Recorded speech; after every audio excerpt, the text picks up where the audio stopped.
Oh, hail the Grandmaster! Oh my god. Anyways, hello guys, Taty here, and welcome back for such a long time.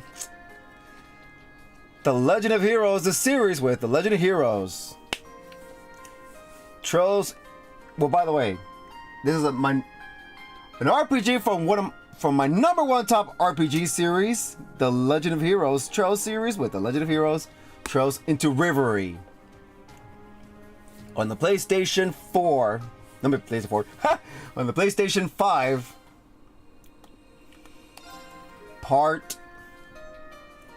it's basically Coda, an RR Coda.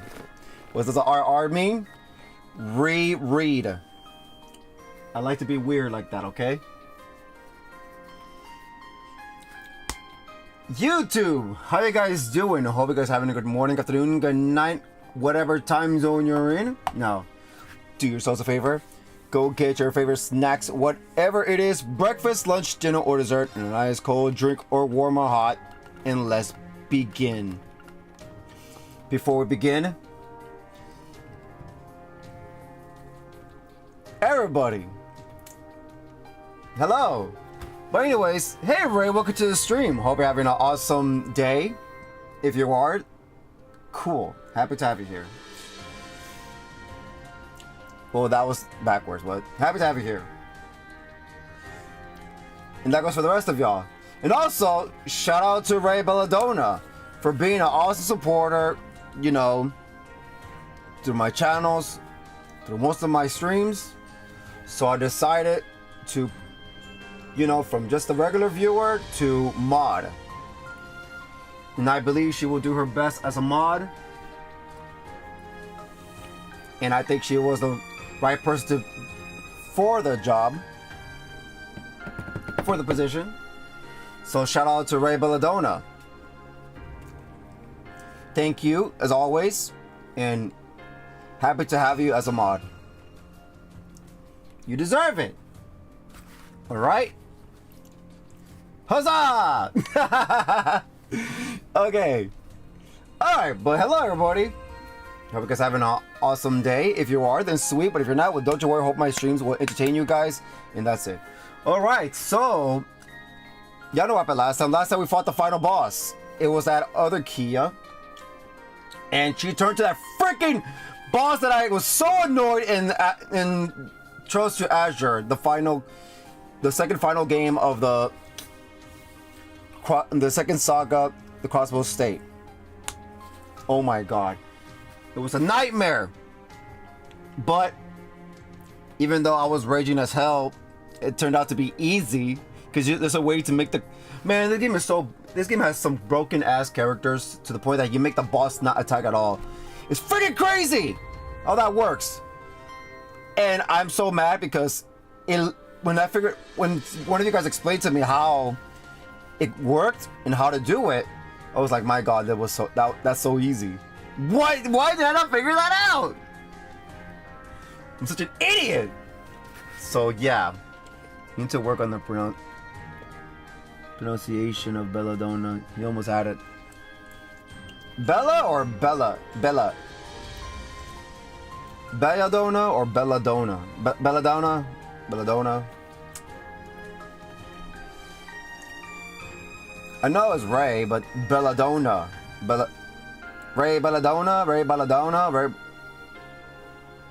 I thought it was Belladonna. Belladonna? Belladonna? I guess Donna? The Donna? Ray Belladonna? I'm assuming it's that.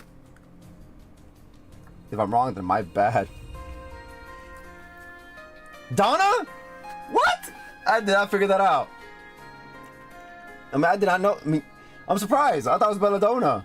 I guess Ray Belladonna. Oh, okay. Belladonna. Ray Belladonna. But either way, I'm gonna call you Ray.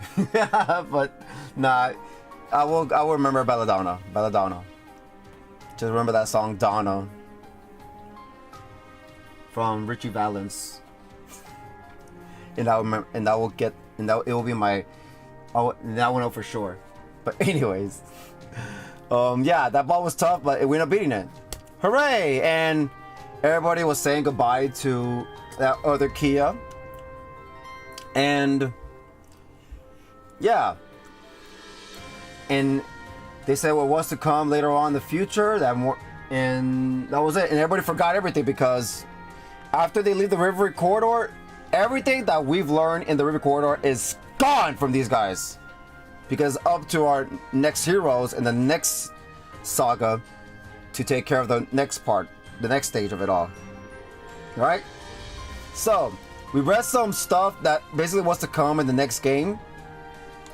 But I'm not going to get into that because I'm going to read it today because last time I did it late as hell and I did not like that.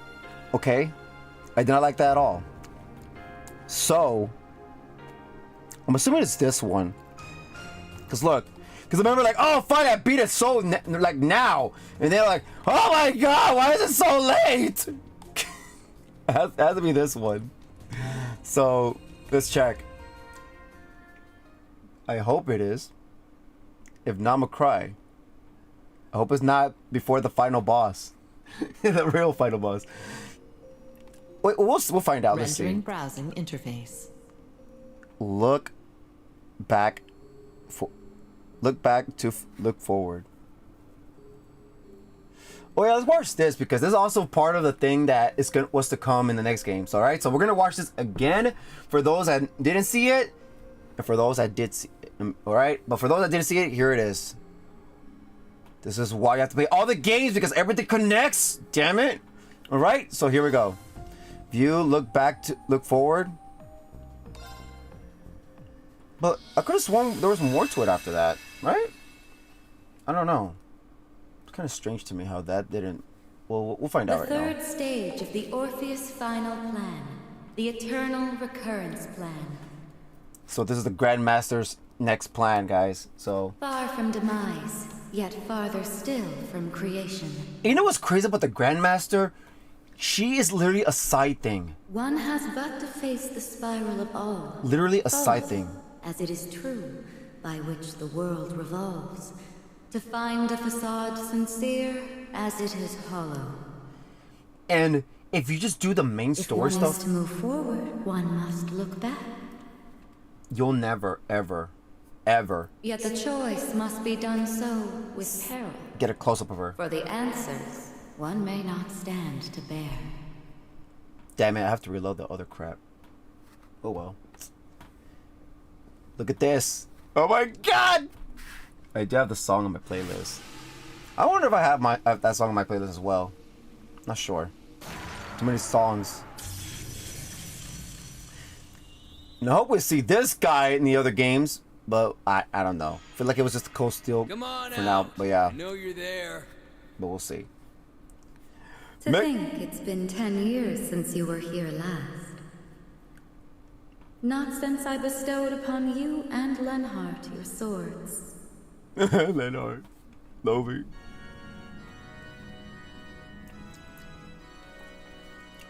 Gotta look at that symbol.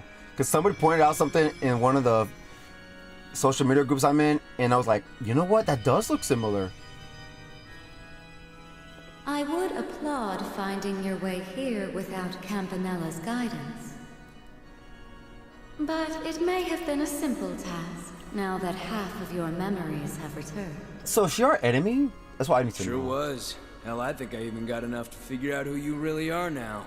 And who is that? If I knew for sure, I'd probably have to kiss this form goodbye. Why? It figures. I have been No use pretending what happens in this world's got nothing to do with me anymore, I guess. I'm afraid not. We will need you to fulfill your role as number one for a while yet. It is not number 0 nor any Anguis, but you, and only you, who can act as our guiding bonfire. So he's stronger. This is what it is. Works for me. I've gotten kind of attached to this place, so I don't mind sticking around. So, you got your eye on a new 7th Anguis to replace Steel? You will meet when the time is right. So they already have somebody. Though only they may ultimately decide if they are willing to carry such a heavy burden. I thought they were looking for now. one, but they already found somebody. If I could have a moment. And then there goes that doctor guy. Doctor or professor? Well, well, if it isn't the guy who didn't think to ask before screwing around with someone's body. I would never. How did he find out? You must forgive me for speaking up like this, Grandmaster. If I may, it concerns a most urgent report. And a question I have for you, McBurn. Oh yeah? A simulation I had been reviewing of Elysium's deletion was forcibly terminated. I can only assume it was the work of an unknown party with zero relation to the Society, Foundation, or Church. I really don't get why. You wouldn't happen to have an idea of who they would be, would you? Why would I? Wait, maybe I do. It could be that new group the Oathbreaker was talking about. The one operating out of Orid? Pardon me for dropping in like this. And there goes the next guy. What? I wonder if he's like literally the next Osborn. But I mean, most likely. But is it gonna be the same role, same situation, or is just something very different? Huh. We be. Don't think you were on the guest list. What is Calvert's new president doing here? See, there's a lot of stuff that you'll miss. Did they get you in here? I saw that logo. I have no direct connection with them, to be clear. I just had a source put me in touch with them through the CID. Their services didn't come cheap, but there's no easier way to get what you want than throwing a little mirror around. Now, is there? Funny guy. He It's sure a is. great pleasure to meet you, Grand Master. And if you don't mind me saying so, I almost get the feeling you were expecting my arrival. I was. I have reason to believe you will be the greatest obstacle to our next endeavor. Nevertheless, welcome, and congratulations on your recent inauguration. Why, thank you. Now, I'll make this brief. I come here with a proposal. For the next 2.5 years. This part's crazy. I will not interfere in your next undertaking so long as you do not interfere in mine. Do we have a deal? You! Oh, wow. I see. For all your many differences, few share your and the late Chancellor's gift for imposing negotiation. Osborn. Very well, Mr. President. We shall not interfere in your scheme to test this world's potential for 2.5 years. She literally In remember return, that. You will do the same for our eternal recurrence plan. Excellent. I'm pleased we could come to a swift agreement. All other matters can be dealt with as they come, so long as you do not fall afoul of the Calvardian Constitution. I'm so curious how that place looks, man. See, okay. I'm sorry, but to be continued. Man, the Calvar Republic awaits, and that's the game we're gonna play next week. the one that's so delayed right now. But oh my god, there's so much crap that's bothering me right now. But anyways, guys, I'm sorry, but you gotta understand. Okay, like I said, we're just discuss things after each thing. But seriously, why do people say? I'm sorry. You guys, Trolls fans, and new players, I'm sorry. Those that look at it different from me, I'm sorry, but no offense, but screw your crap, because look at this. This right here is basically why you have to play them in order. Because people say just start on Daybreak, or you know, if you don't, you can just start on Daybreak and see if you like the other games. This right here is a lot of info. Like these games expect you to play them in the right order. You know, they expect you to learn, and be like, wow, oh my god, look at that. Something is telling us about the next game. There's something going on. He's planning something, obviously. You know? Otherwise, person's just playing Daybreak as the first game. Oh, look, this guy. Oh, wow, this guy looks weird. He's something. You know, I don't know what he's planning, or who his connections are. No, I don't know about this guy. Oh, somebody that did something crazy before. You'll never know any of that. And then the Grandmaster, the one that the Ouroboros and the Grandmaster. Oh my God, y'all would never ever know who the heck are these guys. There's so much stuff that you will not know if you start on the current saga, which is the 4th saga, the Cal Republic saga. Man, I'm sorry guys, like, you have to play them in order because stuff like this is very interesting. It connects everything. It's a long going connection that I'm so worried about at the end of it all, because it is so good and all that can just fall apart and just F it up at the end, which I have so much hope and expect them to actually make this story an epic, the most epic of it all, of our RPGs, you know. But anyways, we're gonna load. All right, so this was when 11-6. Okay, no, okay, cool. Look at that. That was. When was this? Which one I did? I think this is the one. Okay, hold on. This is 11-6. 3:57 a.m.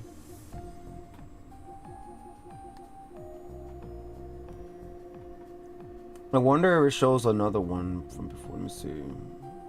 That'd be messed up if all my files gone. But I don't think so. Okay.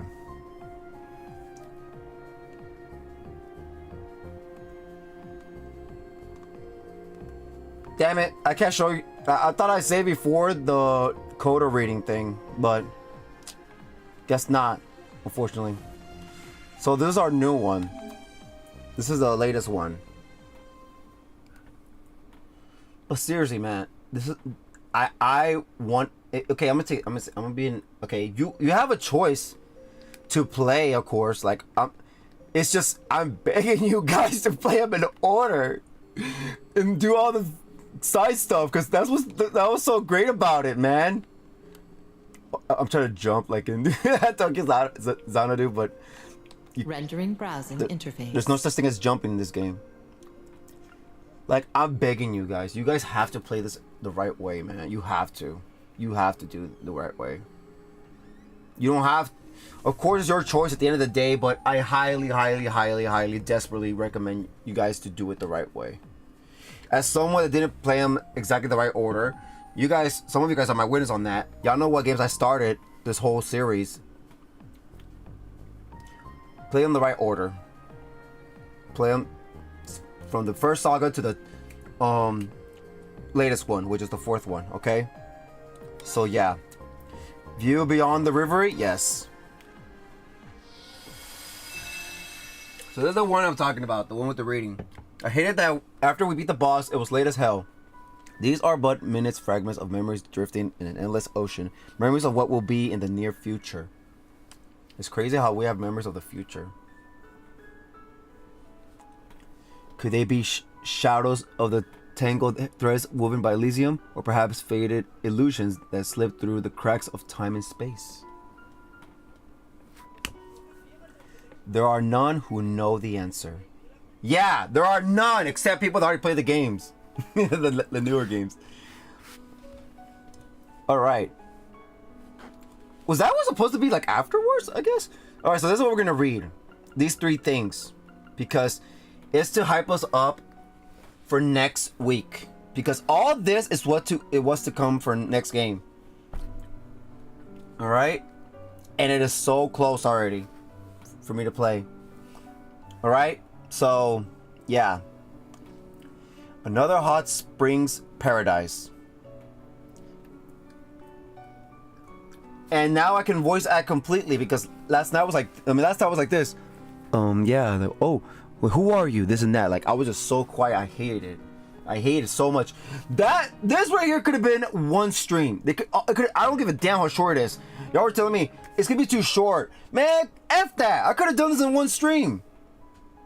I could just done the final boss. All right, cool. This could be next time. This could be next time. All right? Because that took a long time. I remember I beat the boss around 12 something.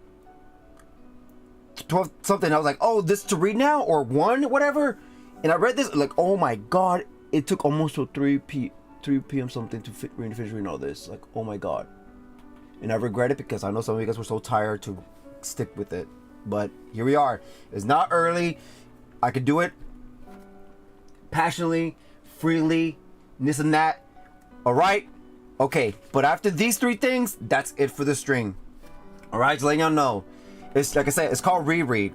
Because I'm gonna read it. I got my water right here with my favorite Genshin Impact cup. For those that seen it before, I have it right here with me with cold water, so that way my voice can, that way I can drink some and have a, you know, talk properly, not, you know, so no obstacles in my way, in my throat. So yeah, here it is. Here we go. Let's do this. Come on, another hot springs paradise. Let's go. I remember this, but for those guys that were there, here it is. And this is also the reason why it's put them in order. One of the reasons, because you get to see what's to come in every end of the saga.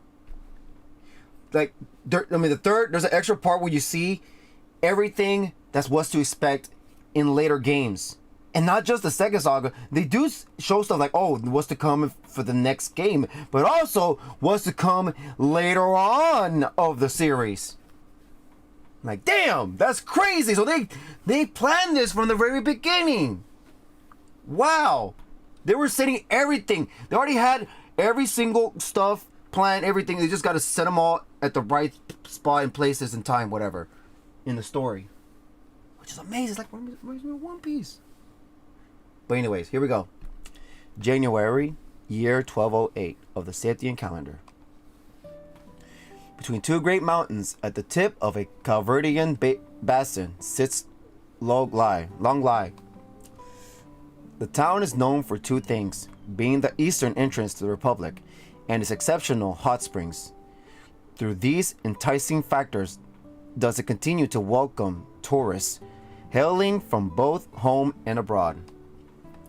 Yet today it served guests quite unlike its many unseasoned visitors. These had come from another renowned hot springs paradise situated in the northern reaches of Erebonia. They're gonna rate character read. There goes Reen, Elise, and their parents. Elise real parents, while Reen's step parents. Either way, he looks at them as the real parents. Rest in peace to his real parents. Even though one of them was wannabe dictator, but it's okay. He was doing all that because he knew before his final moments, his real father knew exactly what was going to happen, so he left something for his son to know before his fate. He knew that his son was gonna make things right, and the one that will come on top. All right, rest in peace, Osborne. That guy, he was a villain, but I think he was one of my favorite villains in this RPG. I feel like, yeah, like, even though he's like, God damn it, son of a bitch, this guy's too good. Yeah, that's what's great about it. That's what villains are about. I don't know why people get upset when you like villains. You know? Anyways, here we go. The depth of flavor in the food here is just... Okay, who's talking? The depth of flavor in the food here is just exquisite. Agreed. The Phoenix Wings food is certainly nothing to sneeze at, but I have my doubts the chief could replicate dishes this unique in taste. The Bishon Inn's reputation continues to precede itself. I don't know who the heck are... Baron Tell and Lady Lucia Schwarzer were sampling the inn's culinary delights. Spirits high and stomachs feeling fast. I guess it was those two talking. I thought it was Rain and Mr. Baron, but whatever. Their daughter Elise sat next to them, her spirit a bit lower by comparison, as her brows furrowed with concern. I'm sure his luxuries come with just an equally luxurious price tag, and there's 4 of us, so even 2 nights must have cost a small fortune. Upon realizing what she said, she shook her head. I was right, that was a woman talking. I didn't mean to dampen the mood. I know we have the money, but all my budgeting as student council president... Oh, that's her. I didn't mean to dampen the mood. I know we have the money, but all my budgeting as student council president has made a terrible habit of me seeing the numbers in everything. Her older brother, Ring, couldn't help but let out a chuckle. Then the budget buster in you will like how much we saved. Wait, then the budget buster in you will like how much we saved. Because we're not here as paying customers. We were invited by the owners personally. Forgot about that. They were invited here. I thought they just came to visit. They said they wanted to get to know us since we run similar establishments. So here we are. And we'll be inviting them to Emir sooner than later, of course. Right, Dad? Oh, absolutely. Add this to the list of boons coming from our countries finally coming to terms with one another. The Republic is revealing... Okay, the Republic is reveling in unheard of levels of prosperity. And the relations between our people are more active and festive than ever. I, for one, welcome any opportunity to further foster friendship. The Baron took another healthy sip of his beiju before continuing. The friendship over fighting, I say. Such a shame that the world tends to overcomplicate that simple concept. Seeing her husband's glass was almost empty, Lucia filled it to the brim while adding her own thoughts. That's all the more reason why we need to make the most of this invitation and enjoy ourselves to the fullest. I'm just trying to figure out who's talking, but whatever. Their children nodded in agreement. Okay, I guess it was her. That's fine. And even that aside, there's no reason to spoil a family vacation when we so rarely have time to take them. Oh, I read about some unusual sweet dishes worth trying here. Would you like to share some with me, Ring? Wait. Oh, I read about some unusual sweet dishes worth trying here. Would you like to share some with me, Ring? That's Elise talking, I guess. In a bit. I'm thinking of taking another soak in the hot springs. So I might be in the mood for something sweet after. The food's here delicious, but as far as I'm concerned, the hot springs are the real star of the show. That's Ring, obviously. So, big fan of hot springs. That's my boy right there. The ruling lord of the hot springs, Paradise, would never let a good discussion about them to pass him by. He was as fond of their quality and soothing effects as Ring, enthusiasm undeniably apparent from the warmth of his tone to the width of his smile. Their medicinal springs happen to be a favorite of mine. Okay, the medicinal springs happen to be a favorite of mine. I can't help but be fascinated by them time and time again. I can't believe it. I've always known about them, but here's the first place I've been able to feel the way they warm you right to your core. Think we could make one available at the Phoenix Wings? It'd be worth a try, but that comes with its own obstacles. For as many problems as Tail expressed in practical terms, Ring held just as many proposed solutions. The conversation grew more involved by the minute, leaving the ladies of the house to pleasantly bask in their glow and continue enjoying the meal before them. All four felt the same, that it had been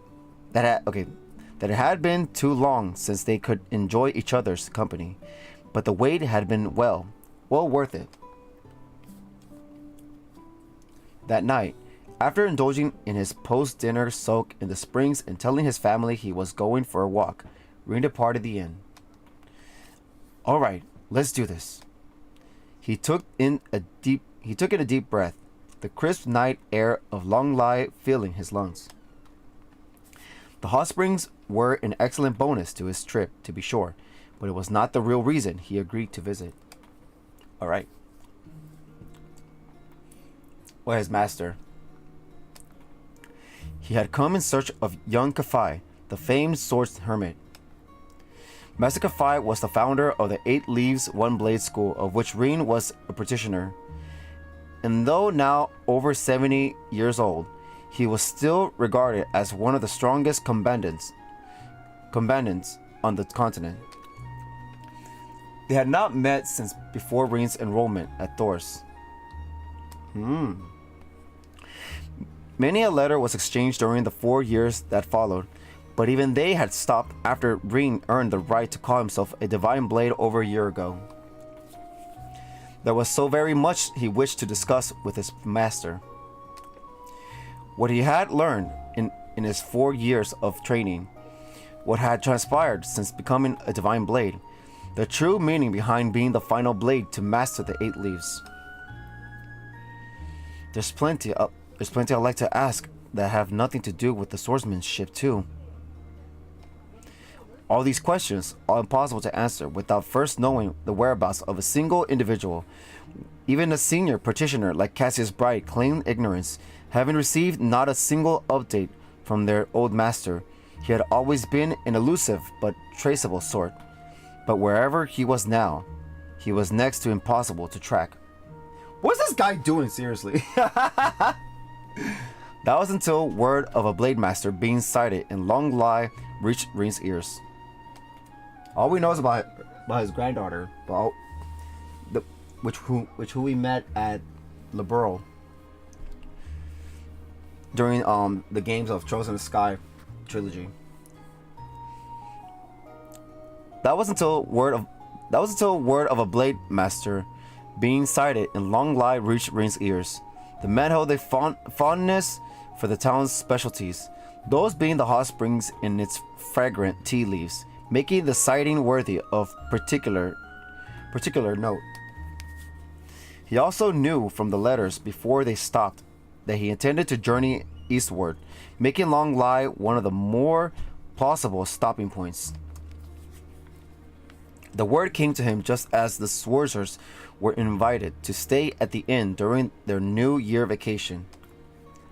Ring's instincts told him the timing was a little too fortunate, but with how vague the lead was, even it would most likely result in him leaving the same as he had arrived. While he had not discussed the rumor being key to his traveling here, his family seemed to sense it was more than a simple pleasure trip for him. I know Dad would have a great time catching up with him, but I don't want to get his hopes up. Okay, but I don't want to get his hopes up. Hopes up. But I don't want to get his hopes up for nothing. These thoughts in mind, Rean made his way through the night streets.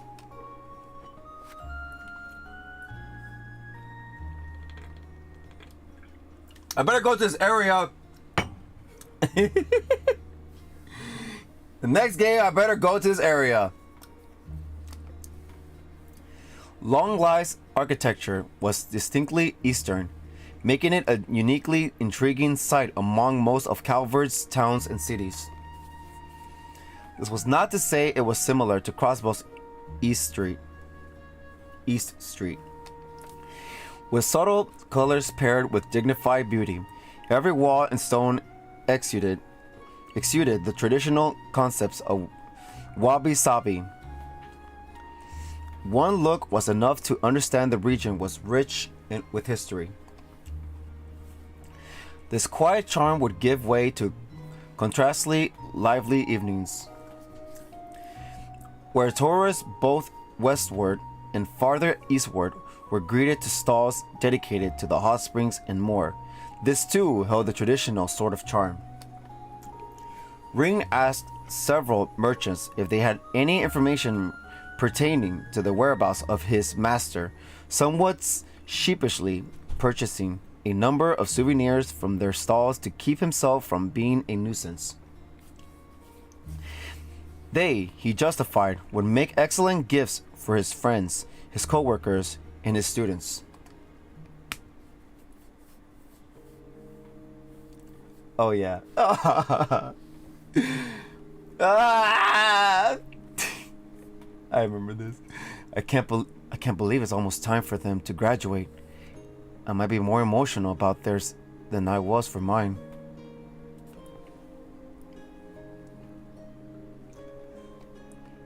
For the first time, Rin would get to experience what it was like for the young birds he had taken under his wing for 2 years to finally leave the nest.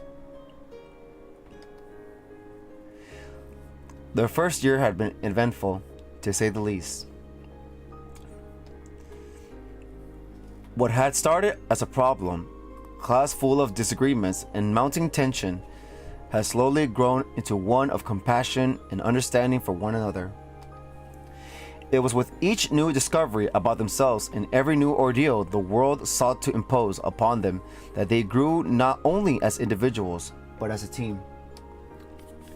He hoped this period would remain as much a meaningful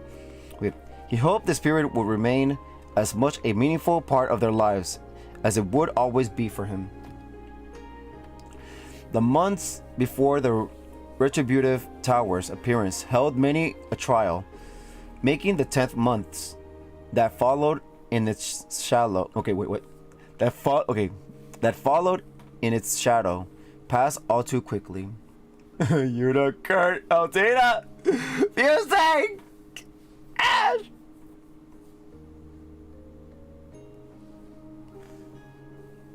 That is his name, Ash, right? I feel like that's the only guy. Now I can't remember his name. It is Ash, right? I think it's Ash. No way it's Ash. No way it's Ash. That sounds too easy. Trails. Cold Steel. Yeah, it's Ash Carbide. I was right. Okay, cool. Okay. In that time, Ring's students continued to mature, building on everything they accomplished in their first year to prepare for and settle into their desired future. Indeed, whether it was by overcoming their demons or by learning to work with them in a healthier fashion, their paths up till now had been well worn.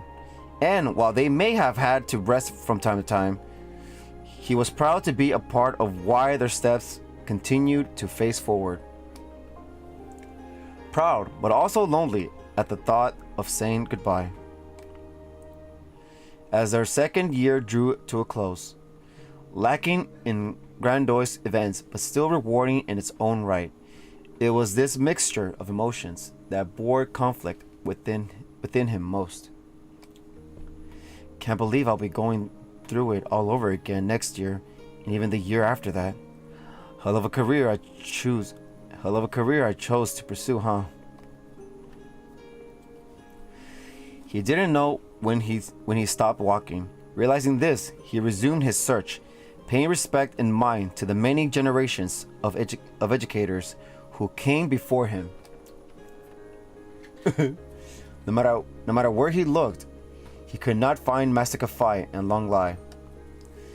It was, however, still too early to say whether the trip had been in vain, as he had at least caught an unverified report of the Blade Master being seen in the mountains to the south. Wandering such terrain at night wasn't going to be ideal, but Rin was already firm on spending the next day with his family. Tonight Tonight it would have to be. Making a brief stop to the inn to tuck his souvenirs somewhere secure, he then departed for his new destination. However, he's in one of those path areas to gameplay time. No, I'm just kidding. The mountains winding, have beaten trails, would be more treacherous at night. But they were not off limits as such. The key, Rean knew, would be to not rely on sight alone. His senses of hearing and smell, perhaps even touch, were going to be equally vital in the hours ahead. Calling upon his experience and intellect to heighten all five senses, he took in his surroundings in full. This really takes me back to training in the mountains. To call the experience training would imply his time being one of simple tutelage between student and master, but it equated to so much more. The danger then was far worse than it was now, with some days requiring him to set foot in highly dangerous territories just to find the day's food to survive. It sounds like the Kunlun Mountains may have been used for similar exercise a long time ago. Rin was certain to think on the information gained during his search as he continued along the trail. Searching for evidence of human activity in an environment like this was not a difficult task.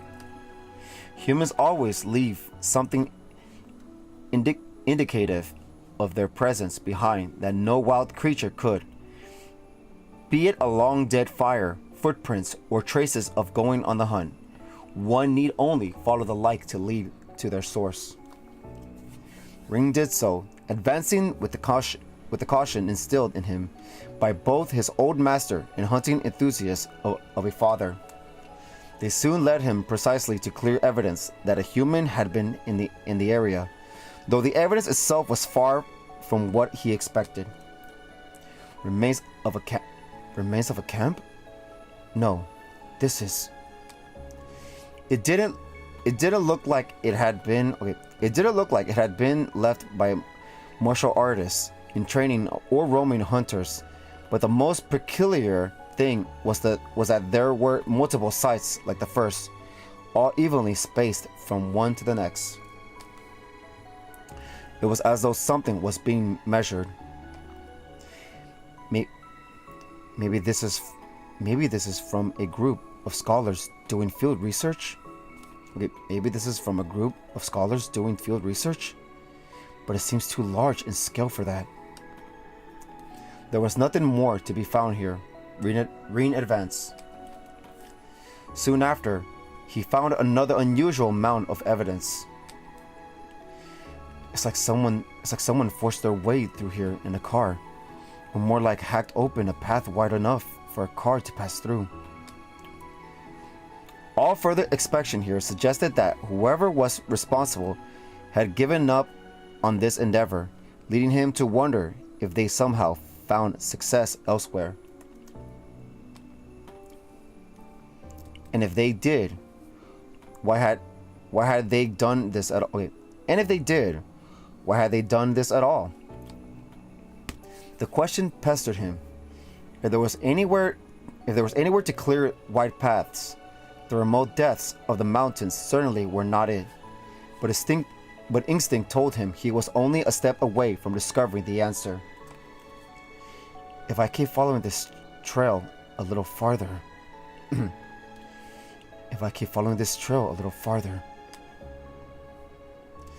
At this thought, Rean sensed someone approaching. Dun dun dun. One person, two people. Yes, there were two, and it was clear they were aware of his presence as well. Why did they know him? I think they did, if I remember. Only for a fleeting second, did he think they might be the ones responsible for the strange trails, but a deadly tension that now thickened the air told him these were no simple scholars. He felt them draw near, the night veiling themselves as He felt them draw near, the night veiling themselves well, and then he felt them stop.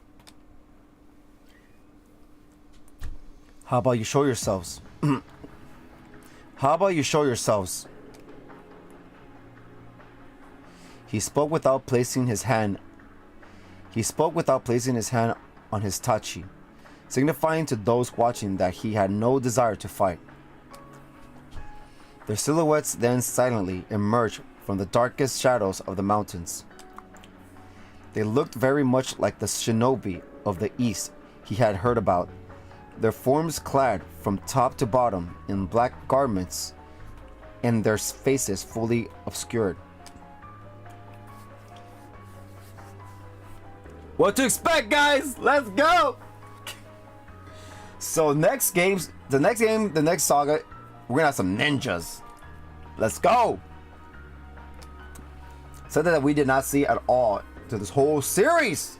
I'm like, damn, really? I see your insight poses a threat after all, Divine Blade of the Empire.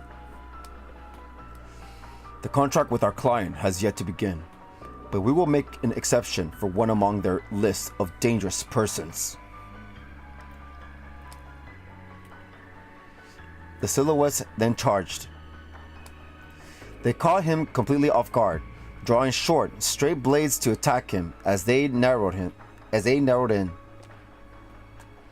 Ring's eyes widened in surprise, but nearly in that same moment, he was in a fight stance, hand over his still sheathed Taty. Fifth form, Morning Moon! He perceived the direction of his foes' attacks to evade them, then mounted a counterattack of his own. All it took was that instant to repel their assault and leave them vulnerable. Ordinarily, this would be the time to take the offensive, but all Ring could do was stare at the two with disbelief. The thought entered my mind as I saw you move. But now that the thought entered my mind as I saw you move.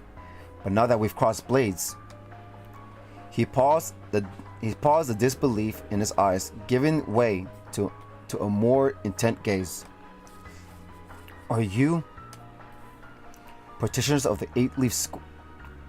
Are you partitioners of the eight-leaf school?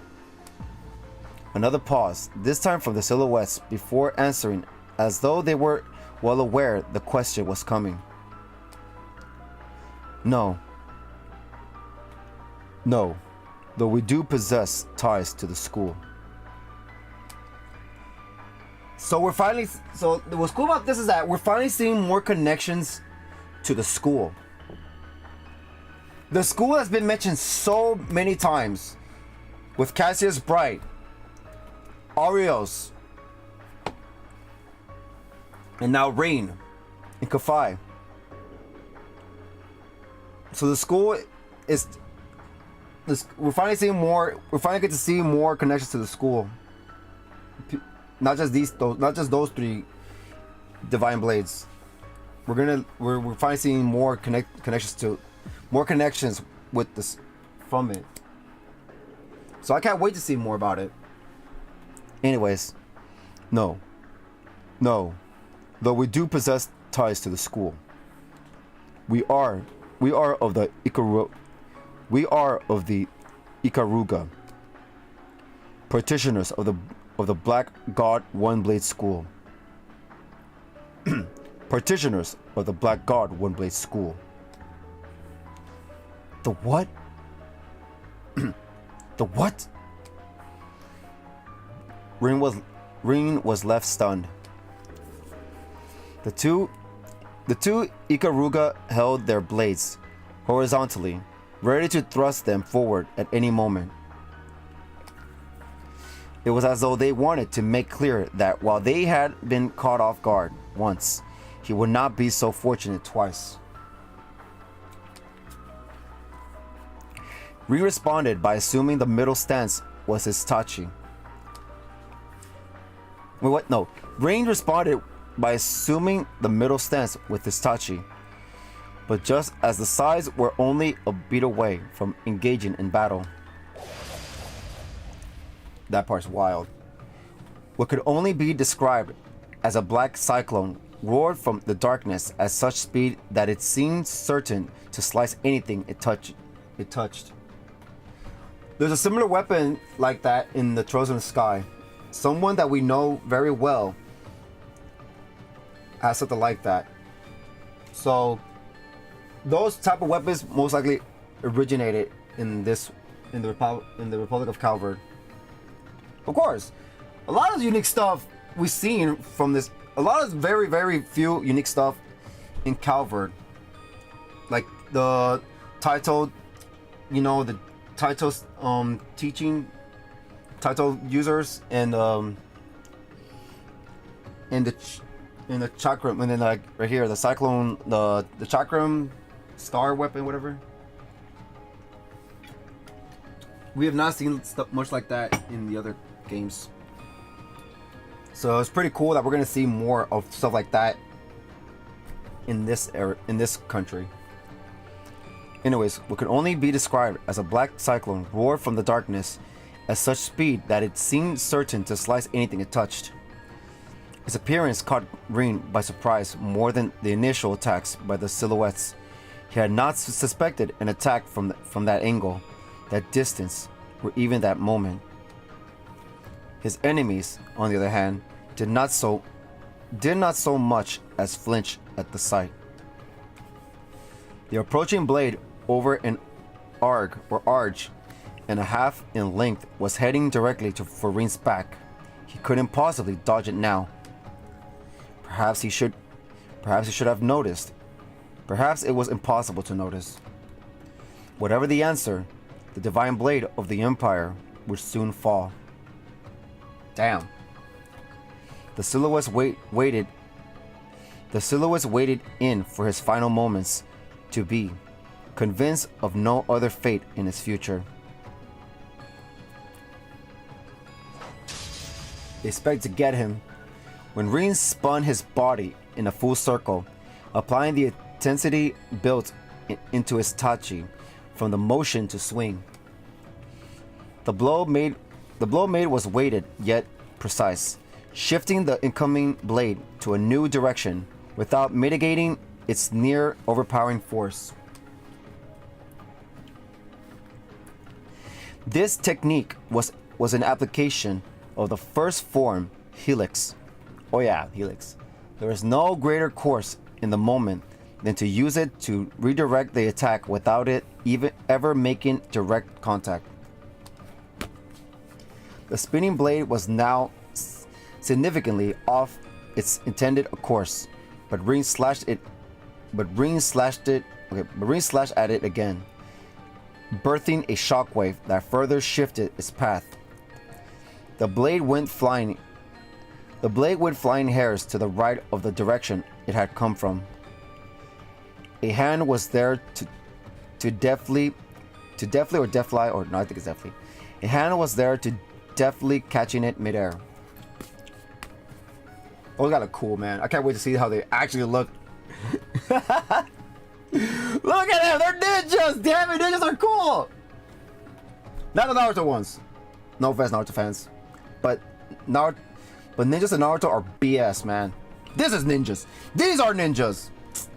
Here we go. You may have only recently taken the title, but you are worthy of being called a divine blade all the same. You use the unclouded eye well.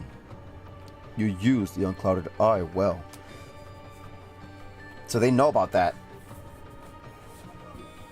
That's crazy. I think Ri's the only one that we know that has that. I don't know if I don't remember if Ario's has that. I think it does. But so far, like, I think it's just everybody in the Divine Blade has it. I think. Or not. I don't remember. No, I think it's just Ring. So that means there's other people that have that. So I can't wait to see that. Who is out there like Ring? Well, we're gonna find out soon. From this hand emerged a new figure from the darkness. While he was clad in similar garments to the silhouettes, something about his presence was much more inspired by comparison. His musculature, I guess. His musculature was thoroughly discernible beneath his body covering fortified suit. His every movement, however slight, reflected a complete lack of hesitation, and the faint light of his eyes, visible through his mask, projected no emotion whatsoever. The man possessed the aura of a true warrior, one projected only by those who have fought more battles than was possible to count. Fall back. He is too formidable a foe for you to handle. Fall back. He is too formidable a foe for you to handle.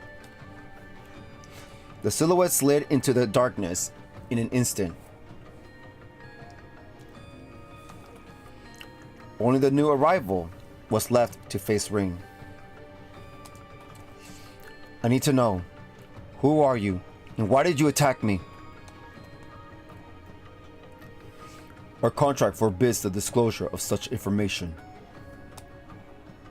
You will leave this place now, fledgling Divine Blade. The tone was not one of advice, nor one of an order. It was as if the man were stating a fact, his calmness veiling an undertone of malice that told Ring what would happen if he did not do so. Okay. What? His calmness veiling an undertone of malice that told Ring what would happen if he did not do as was told. I think it'd be cool if it do as he was told. That would have been better. Whatever. I guess I want to make it more dramatic. I'm afraid I can't do that without an explanation. Not when I haven't found what I'm looking for yet.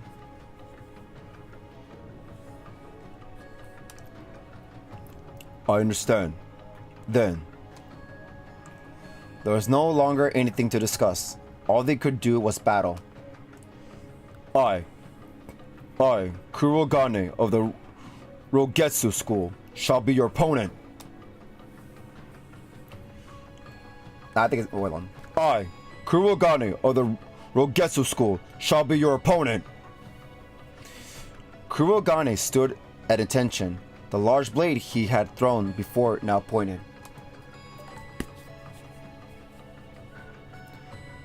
I'd have rather settled this with words, but I can see that's not an option. Ring sighed, taking his own stance in turn. Then Ring Sworzer, Master of the Eight Leaves, One Blade School's 7th form, shall be yours. What? Then Ring Sworzer, Master of the Eight Leaves, One Blade School's 7th form, shall be yours. The Divine Blade moved instantly. The bizarre weapon Kurogane wielded was less akin to a sword and more four equally sized blades arranged in the shape of a cross, their bases connecting to a single point. And then there was a dog barking from town, in the far distance in town.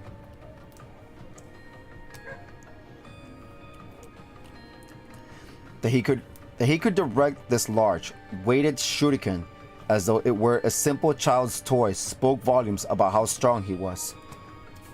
Still, even it was not infallible,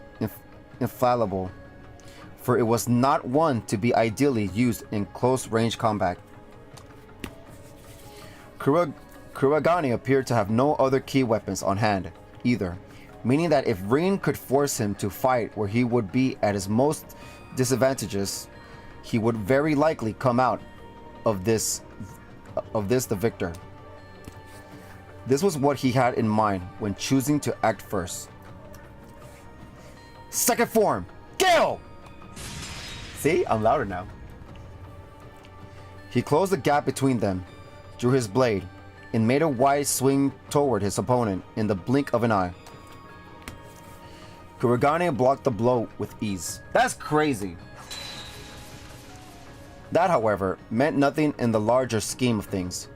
Rin knew well this man's capabilities. So long as the gap between them was closed, and it was, he considered the attack a success. But just as he thought he would be able to push onward and overpower his foe by mounting a newly fierce assault, Kuragane had split his cross-shaped shuriken in half. The ease at which he did made it clear this was intended by design. Look at that! That is so cool! That's crazy. After everything what Rin went through, I guess because, you know, these are different weapons and different attacks. So this guy, so Rin is not really familiar with this fight. That type of fighting. I'm so curious what the hell, what kind of role is going to be in the next game. Here we go. He can dual wield double sabers? Oh yeah, that was crazy. Double sabers. There was no hiding his shock. In the West, double sabers were seen as relics from the Dark Ages that were difficult to utilize. Crow was the only person Rin knew who was competent with one, and only one. Oh yeah, Crow has one. And only, yeah, this guy has two. So yeah, that's what's crazy about this. Like, we never, I guess this is something new. We never seen no one with had two, even in the Burrow. Not even Crossbow. So, this is unique. And I can't wait to see more of this type of fighting. And I wonder if we can see who the heck is that person behind it. I mean, of course, something we don't know, but I'm just curious. Anyways, because it made this guy sound tough. In the West, double sabers were seen as relics from the Dark Ages that were difficult to utilize. Crow was the only person Rin knew who was competent with one, and only one. Oh, wait. Oh, that's interesting. The West. Guess what? If y'all guys didn't know, Calvert is not part of the West. So, yeah, I guess in the Burrow, Crossbow, and Erebonia, and Northumbria, and I guess Reverie, there are places that never seen. They think this weapon is old. This type of style is old. But in the east side of it, the Republic of Calvert is in the east side of Zemuria. So yeah, the West just don't see much of this type of fighting. Don't see that much of this stuff. Yeah, don't see as much of these weapons. That's why Crow was unique up with it. So that's something that I forgot about. Like, yeah, that's new. That's something that most people in the West side don't know much and hard to handle with, you know. So that's really cool. The skill it would take to use two was almost too difficult to fathom. Yeah, there you go. Crow don't even know how to do it. His surprise created an opening that Kuragane was not going to let pass unexploited. Possessing twin two-ended blades allowed the shinobi to perform considerably more strikes than Rin, giving him no chance to push back. Damn. Steel sparked as their weapons clashed. Kuragane was dominant for some time, but he could do nothing to bolster his advantage. With strike and spark after strike and spark, the advantage was moving back to Rin. This was in part due to him being used to fighting this weapon that defied rationale, but it was also because he had been given the time to find what he was looking for. The perfect range in which to attack. Double sabers were forged with a shorter reach than they appeared to have, something inevitable due to their handle being in the middle. It could have been because he also used them as shuriken, but the length of Kuragane's sabers were even shorter than Crow's, meaning... Okay, wait, what? That was weird. But the length of Kuragane's sabers were even shorter than Crow's, meaning Rin would have to adjust with the longer length of his blade. That is true. He may use two, but they're both shorter than Crow's. I guess makes it more faster? I don't know. He measured patiently, staying only just out of Kuragane's reach, in invading the onslaught by a hair's breadth each time prior to countering. It was calculated quickly thanks to Kuragane's frequent, rapid attacks, meaning all Rin had to do now was wait for the right moment. This moment would come in the form of his opponent showing impatience for this stalled battle, driving him to take an unneeded step forward. Rin evaded the strike expertly, instantly returning it with an upward diagonal slash. The forceful swing of his Taty made contact with the handle of Kuragane's own swung weapon, knocking it clean out of his hand. Rin dashed forward to make use of this veiled opportunity, but after only a flicker of bewilderment, Kuragane moved to deny him.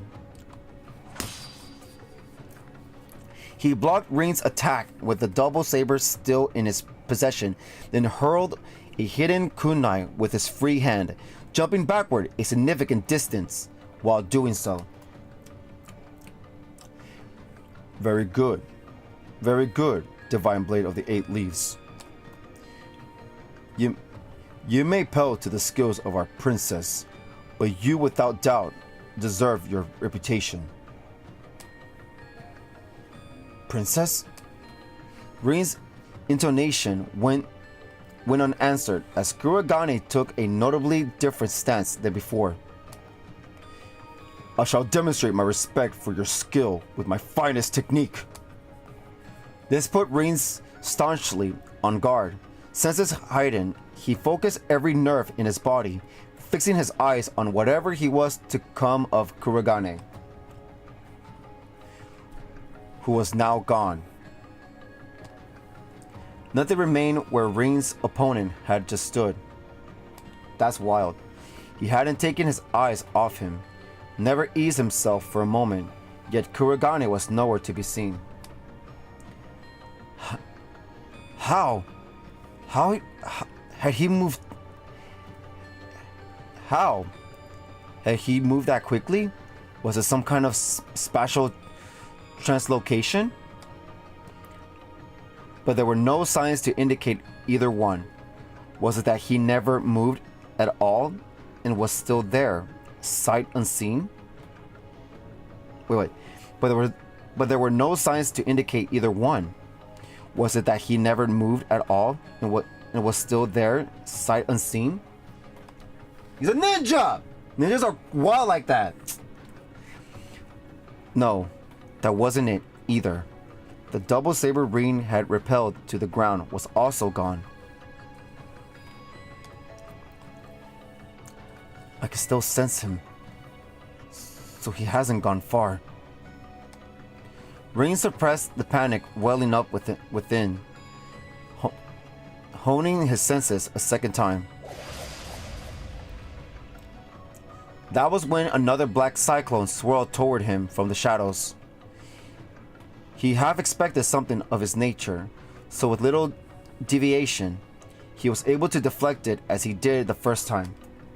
The attack indicated that Kuragane had reassembled his shuriken after recovering its lost half so he could throw it again. He's back again. It also indicated, together with the slight changes in his surroundings, where he was now positioned. Ring needed a little more time to know where he was for certain. But ahead of making a solid conclusion, the cycle came at him yet again from a new angle. That was fast! Though he blocked this attack as well as the last, before he could fully correct his posture, the next cyclone approached. The gap between was getting shorter and shorter. My God! Damn! I remember this. Oh my God! That's wild. There was another. The time was shorter, and another shorter. Soon, these assorted smaller cyclones were seemingly growing into a blended grand storm of death, with Ring trapped at its center. It doesn't feel like I'm being attacked by a single person. Did he make phantom copies of himself? Shadow Clone Jutsu! He had no idea from where the next cyclone would form, and by the time he located it, the next one was ready. Even the unclouded eye wasn't going to be enough for him to deduce Kuragane's location. He had been able to repel every blade that met with his so far.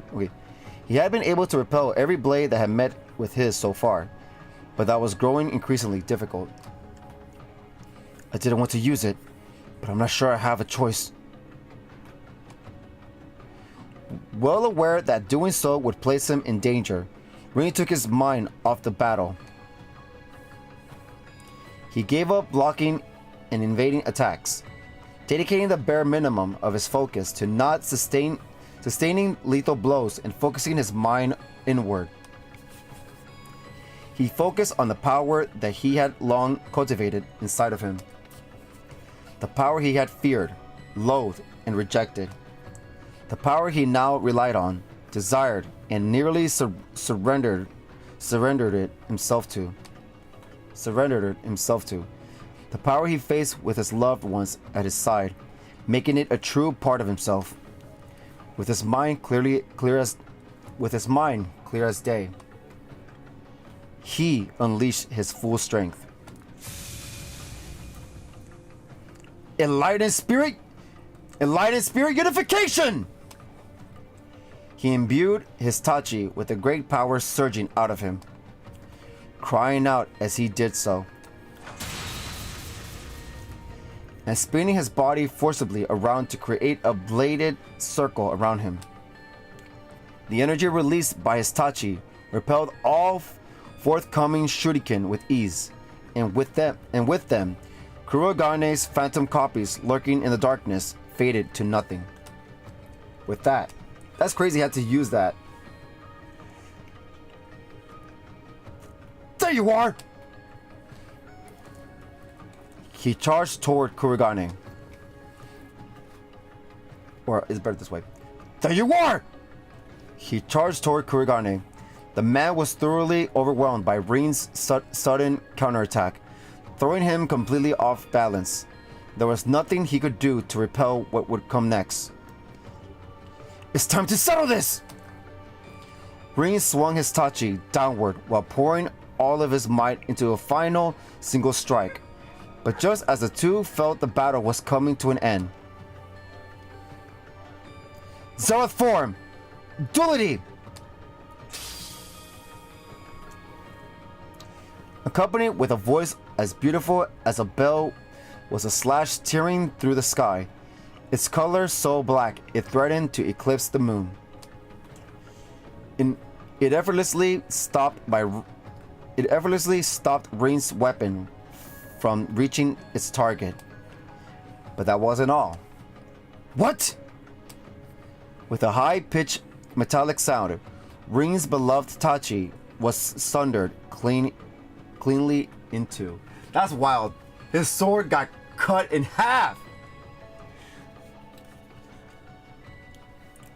Princess?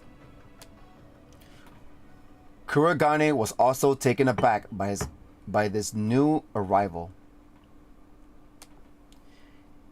I heard what was happening from both our scouts. You could have invited me to join the fun instead of keeping it all to yourself. The words as she chided or chided, Kurogane indicated dissatisfaction, but the music of her tone betrayed her excitement. Rin made to see who this mysterious figure was. There's a beautiful waifu! Oh my god! Oh, I can't wait to see this girl. I've been trying to block a bunch of spoilers around me, making my eyes double vision so that way I won't see anything clearly. Y'all know what I mean by that. If that wasn't the right term, my bad. Alright, here we go. And the sight of her alone took his breath away. She was young, wearing a fortified suit that looked to be a marriage of classical and modern Eastern styles, with long silver hair that almost appeared to glow in the pale moonlight. Her age was likely close to Rin's, perhaps a little younger, with well-defined features that still held traces of adolescence, pairing strikingly in contrast to the empty void behind her eyes. There was the air of a young, noble woman who had been sheltered from impurities all her life, in the stench of a baleful warrior who had bathed in the blood of countless lives. How she was both and neither at once. Rin could not understand it, but it was this very quality that made her all the more captivating and dangerous. Beautifully dangerous. In the woman's left hand was a large black engraved blade that threatened to freeze him for daring a glance at it.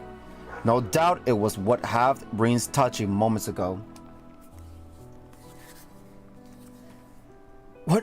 What did... Rin fumbled for the words as he clutched the useless handle tightly in his hand. What? The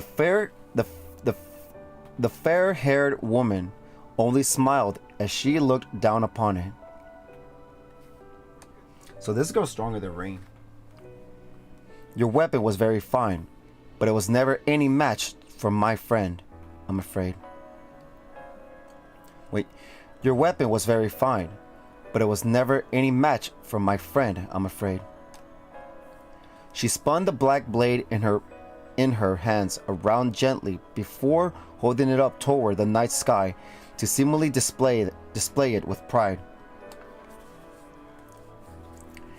It wasn't hard to see why she would boast about possessing such a weapon. He had seen many a blade of historical significance, but instinct told him that hers was better than any of those. The blunt side featured an intricate design of deep gray that, while he could not discern its meaning there and then, he knew was nothing less than a work of art. There was an aura about it, one could as ice, that seemed to reject its worldly surroundings, making it capable of cutting through anything it so desired. It came in company with a beautiful hilt of deep red that contrasted its body without feeling out of place. This juxtaposition was, in sense, much a reflection of its wielder, with their two opposing natures being distinctive yet also as one. Rin thought as he observed. Her blade was clearly something special, but that alone did not explain the strength behind her attack. He had never heard of the technique she'd used, but it was certainly connected to the 8 leaves in some way. And the skill she showed in executing it made her equal to a divine blade. Yeah, she might be stronger. He was so fixated as these thoughts rushed through his mind that he was only brought out by her sudden laughter. I didn't think I'd ever meet you here. I wonder if our old master is behind guiding us to the same place. Wait, what? I didn't think I'd ever meet you here. I wonder if our old master is behind guiding us to the same place. Or if it's just a happy coincidence. Wait. The manner in which she spoke and her familiarity with Ring gave him a theory. That technique you just used was really something. Consider me intrigued. Wait, what? That technique you just used was really something. Consider me intrigued. It's put you a league above more interesting than our senior. Wait, what? God damn it! It's put you a league above more interesting. That sounded weird. It's put you a league above more interesting than our senior practitioners. So he was right. Are you? But before he could hear what he already knew, she turned away, refusing to let him finish the question. He isn't here, so why don't you run on back to your family? Go and make the most of your vacation. Just don't let your skill with a blade slip. The world will need it again one day. She spoke with a certain satisfaction as she pointed down to the other half of his broken blade, and then she leaped high, seemingly disappearing on the other side of the moon. That is so cool. Rin could only stare, dumbfounded, as she vanished. He couldn't even speak. Kurogane left with her.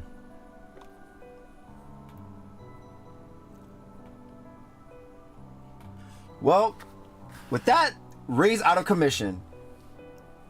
Like, damn it, I gotta go fix the sword. And that's how you know, and that's why Rin is not the main hero of the next game.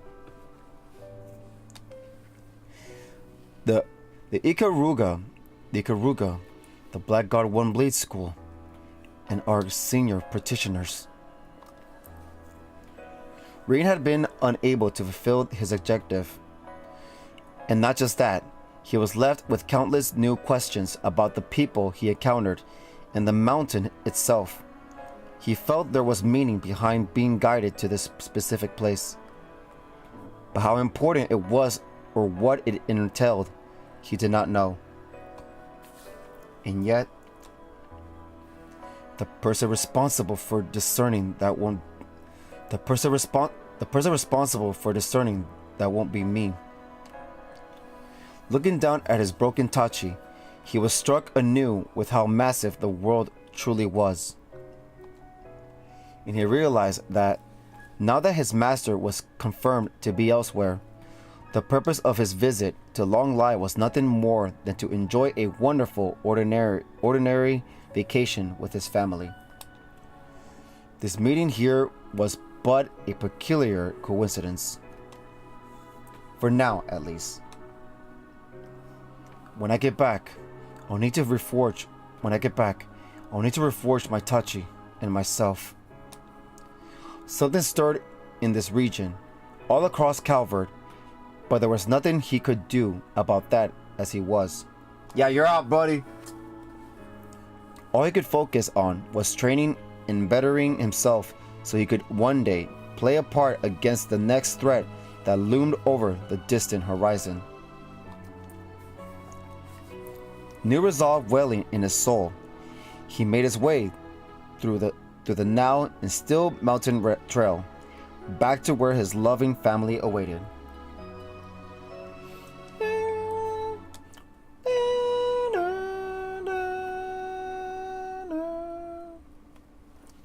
Another hot springs paradise. The end. Alright, what's my comments about that? Well, as you can see,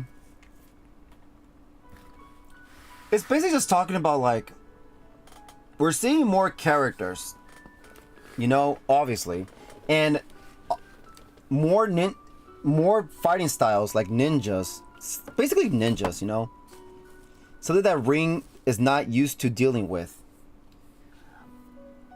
Crow has those weapons, but not the way that those guys handle it. But he doesn't know how to fight the way those guys did. And that girl is most likely related to Kafai, as she said that their master's not their master. So she is also a student to Kafai, to Master Kafai. So my question to that is, I guess, is she another Divine Blade, maybe? Or not. Or maybe she is one, but she's not one of the 8 leaves, I guess. Because from what reconfirm is that it's a different type of power. It's a different attack, you know? So with that in mind,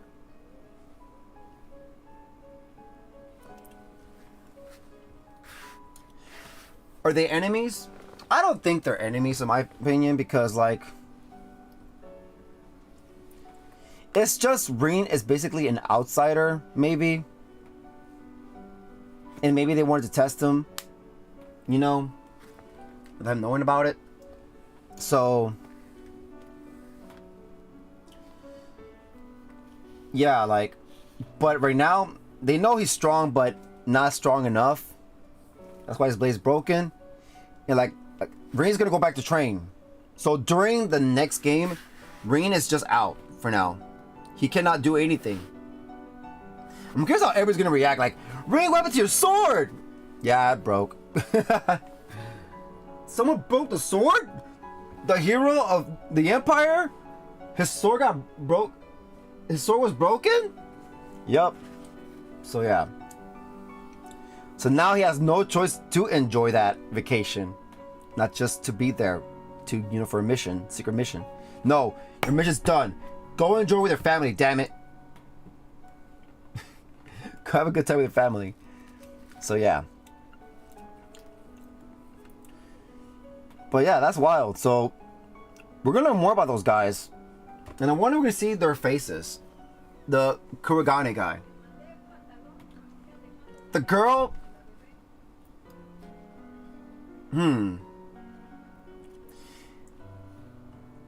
Is she on the cover? I think she's on the cover. I'm not sure. But yeah, we're gonna read this one now. An unconventional student. Now this one, I was so happy when I read this one because, like, I was like, oh my god, she's coming back! Or, well, I was trying to say they're coming back, but whoops, it's a she. But I didn't say who it is, so yeah. So haha, I did really spoil it. But for those that were there last time, of course, I don't know who it is, but yeah. But for those that don't, well, don't you? We're about to find out right now. But first, I'm gonna come back real quick. I'm gonna get something. I'm gonna eat something real quick. All right, it's a little snack. I'm gonna bring a little snack. All right. So yeah. BRB.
Alright, I'm back.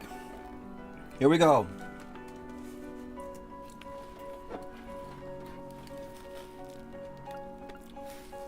Sorry, I was eating a little snack real quick, but yeah.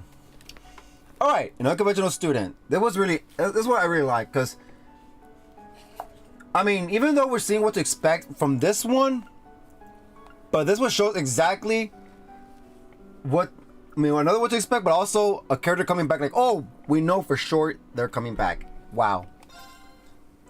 And it's just like, basically, what is this person doing before the game, you know? Like, what was going on with this person? But anyways, here we go. April, year 1208 of the Saptian calendar. Aramis Academy is a famous educational institution in the Calverdian capital of Edith. The name derives from an artist central to Calvert's democratic revolution 100 years ago. This was also reflected in its goal of nurturing new talent and helping to forge a brighter future for a new republic. The Academy placed a great value on traditional education, of course, but it also encouraged the perspectives of new cultures and values, attracting many an independent mind from across the Maria. It was a storied place of learning that reflected the Republic's views as a whole. The story, for its part, begins not long after the springtime festival held yearly to welcome the new student body. It was just another morning at the academy, countless students shuffling through its grounds, when one of them in particular happened to draw an unusual amount of attention. The young lady had long, soft violet hair crowned with a black ribbon. When I read that, I'm like, oh my god, I know who it is! Her figure had been cut very respectively, as she matured into a young woman of 17 years, and yet her face still held traces of girlhood days bygone. The beauty she was, she never failed to turn inquisitive heads as she strolled along. Yay! Oh my god. Her story's not over yet. But I wonder if her story's over. Like, her. We'll talk about it more after this, but anyways. Her name was Ren Bright. She was a second-year student from Janus Royal Academy in Libero, now studying at Aramis as part of an exchange program. She had only just arrived in the spring, so I guess she's there temporarily. Ren's goal in attending was not to further her education. She had been considered highly gifted since she was a child, having already earned several doctorates in years past. And there was little more a new academy could reasonably teach her. Her goal, in reality, was to use it as a front to operate freely in Calvert. It was hard to find one better than being a student. She already found the role relatively foolproof during her time at Janus. Oh god. Even if there were limits to how much a student could get away with, society as a whole was soft on school children. Let's say scholar. To move freely would also require drawing as little attention as possible. Give me one sec.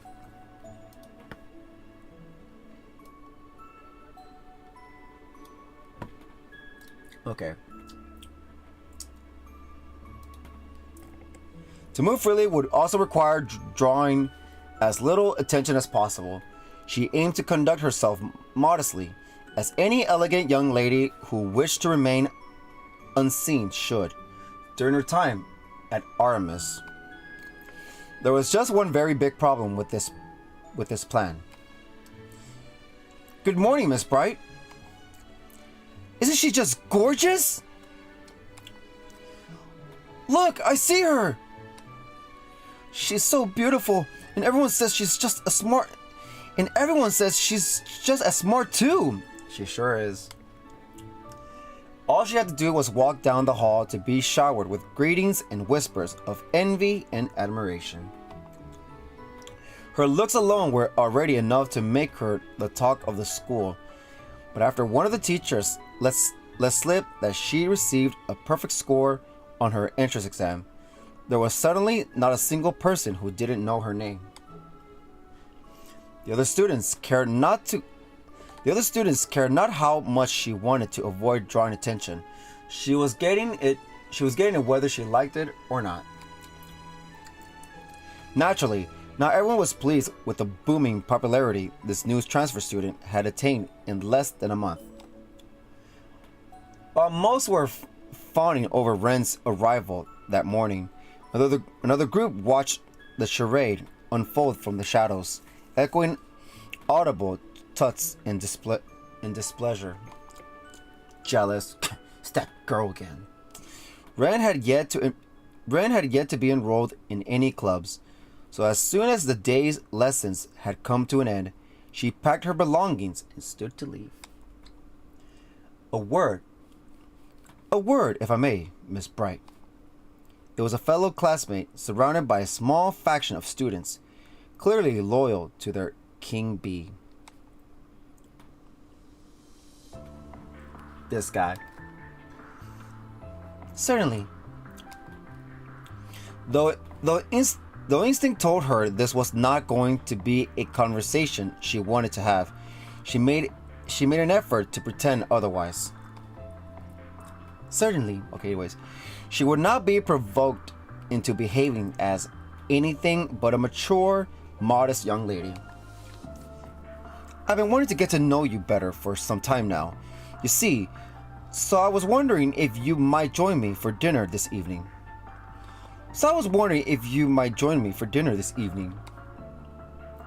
The boy, Ronald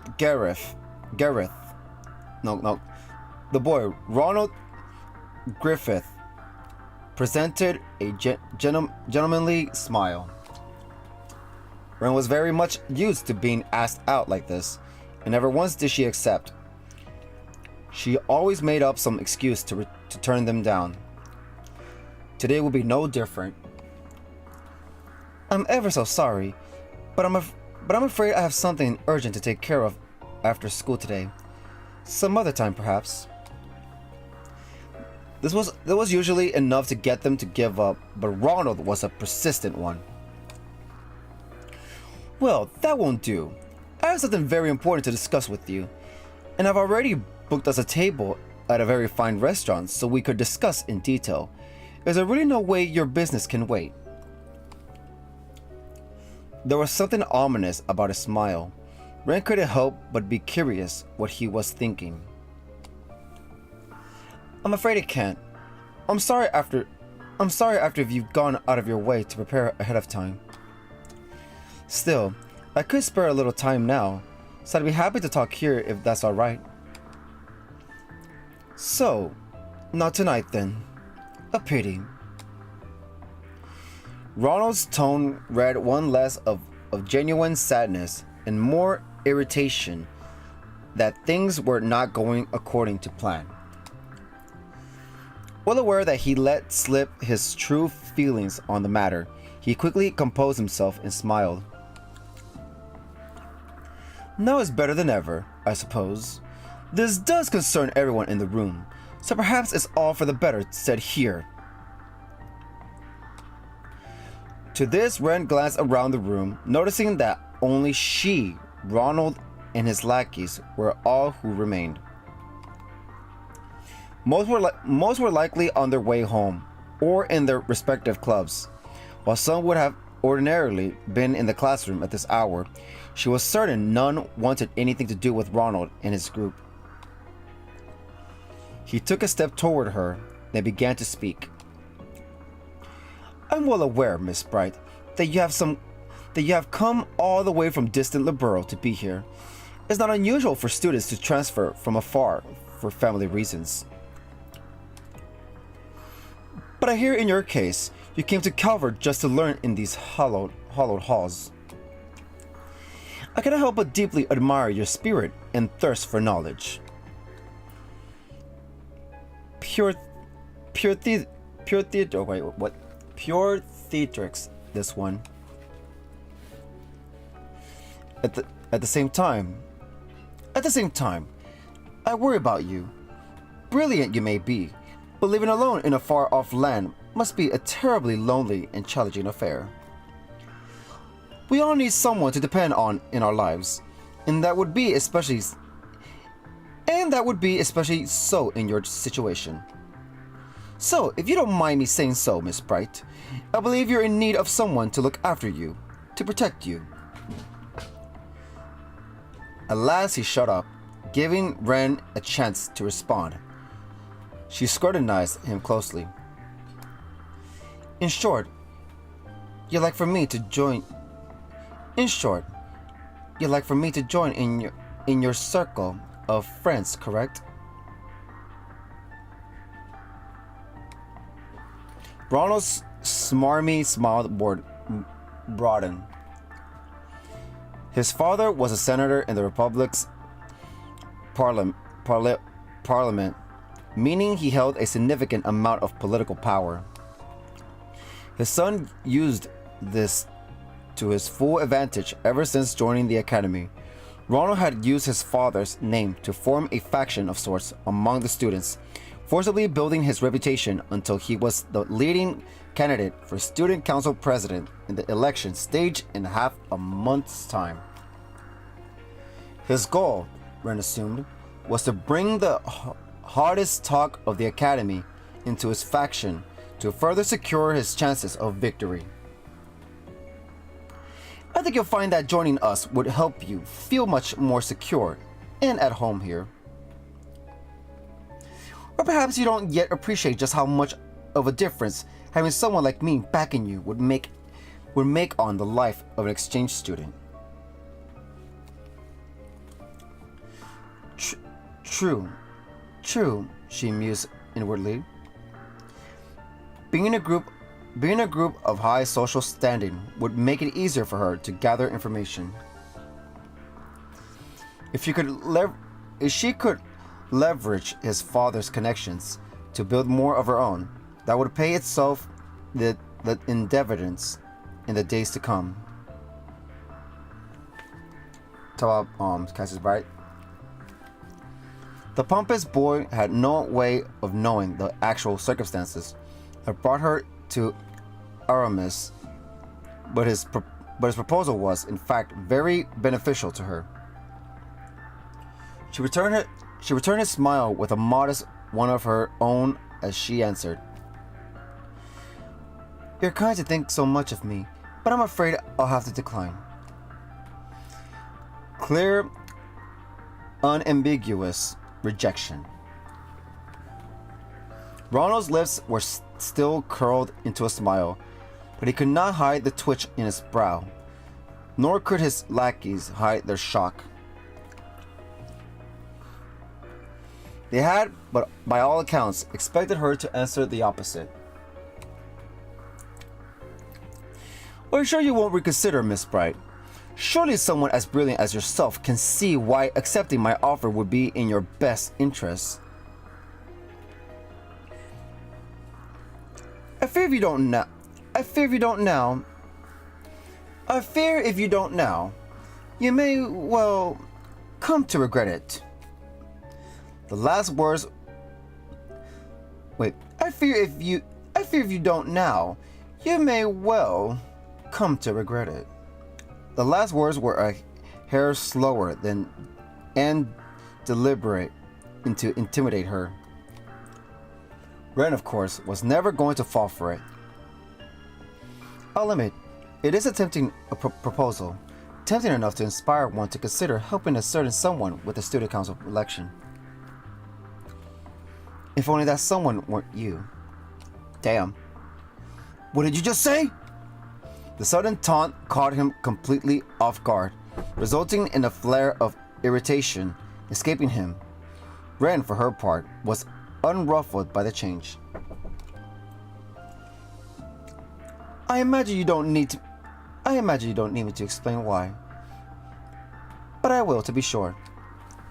I've been very aware that the threatening glares I always attract on the way to school every morning have been coming from all of you. K.O. They've been a constant in my life ever since just before the festival. All were flabbergasted by the statement, their silence confirming what she said to be true. She continued. Now, you have every right to regard me with caution. I'm well aware of how much I stand out despite my best efforts. Taking potential threats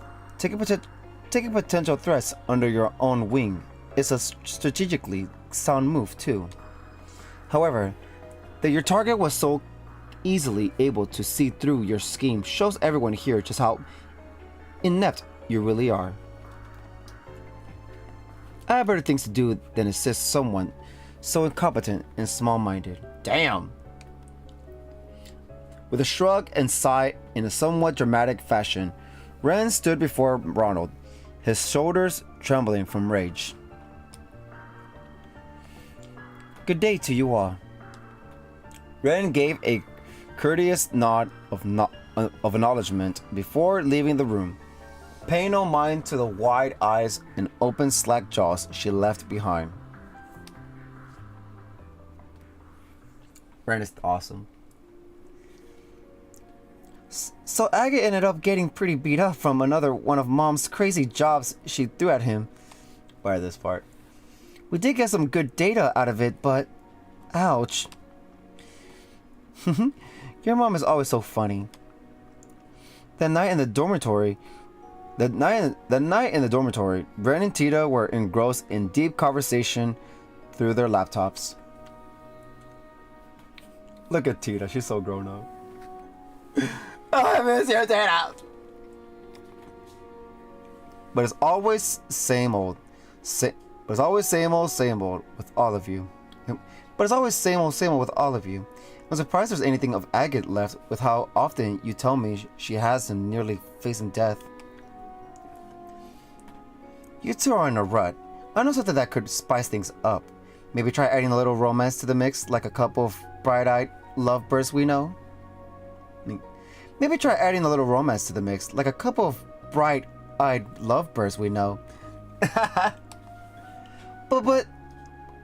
But we have agreed to go somewhere next week, so we're not in a complete rut. Well, isn't that something? The stairs to adulthood await you, my dear friend. Ren! Tito graduated from the branch campus in Erebonia just as Ren left for Calvert, leaving them no time to spend with one another in person. That wasn't ideal, of course, but from a hint of sadness came the habit of talking like this once a week so they could stay in touch, so they could stay in each other's lives. Aww. They discussed anything from their new lives and environments to the fruits of their research, occasionally stumbling into a serious topical matter or two along the way. It sounds like a legal confirmation. It sounds like a legal confrontation between the Verne Company and Epstein Foundation is inevitable at this point. I know. I can't believe this is really happening. Both frowned at their screens.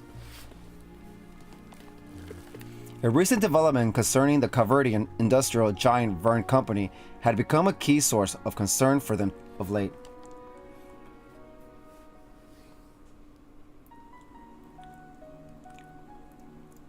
Now this part is interesting.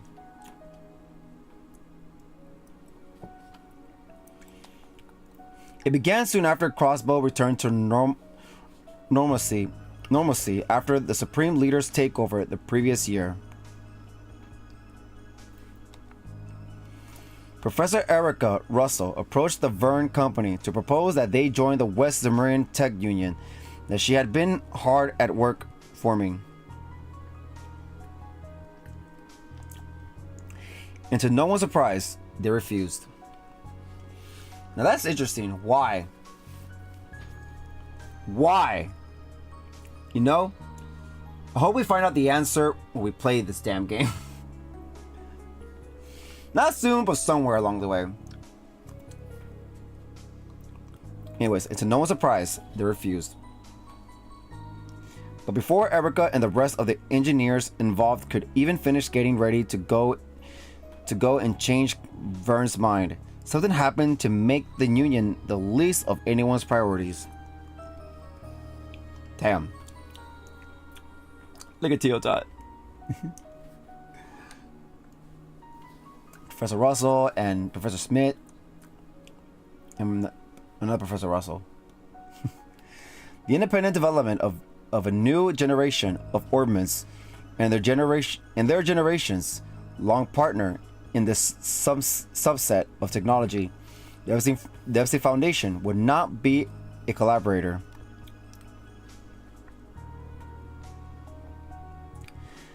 The latter had been key supporters of Zemuria's Orbman development and orbital technology in general since their very inception. Battle Orbmans were no exception to this.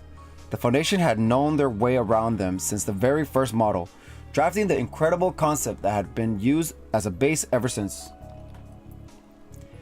Even the Rankford Company, before the Battle of Jormungand, had not thought to develop their Arcus models on their own, instead favoring to develop them in partnership with the Storied Institute. The announcement was, quite simply, unprecedented, and it sent shockwaves throughout the industry.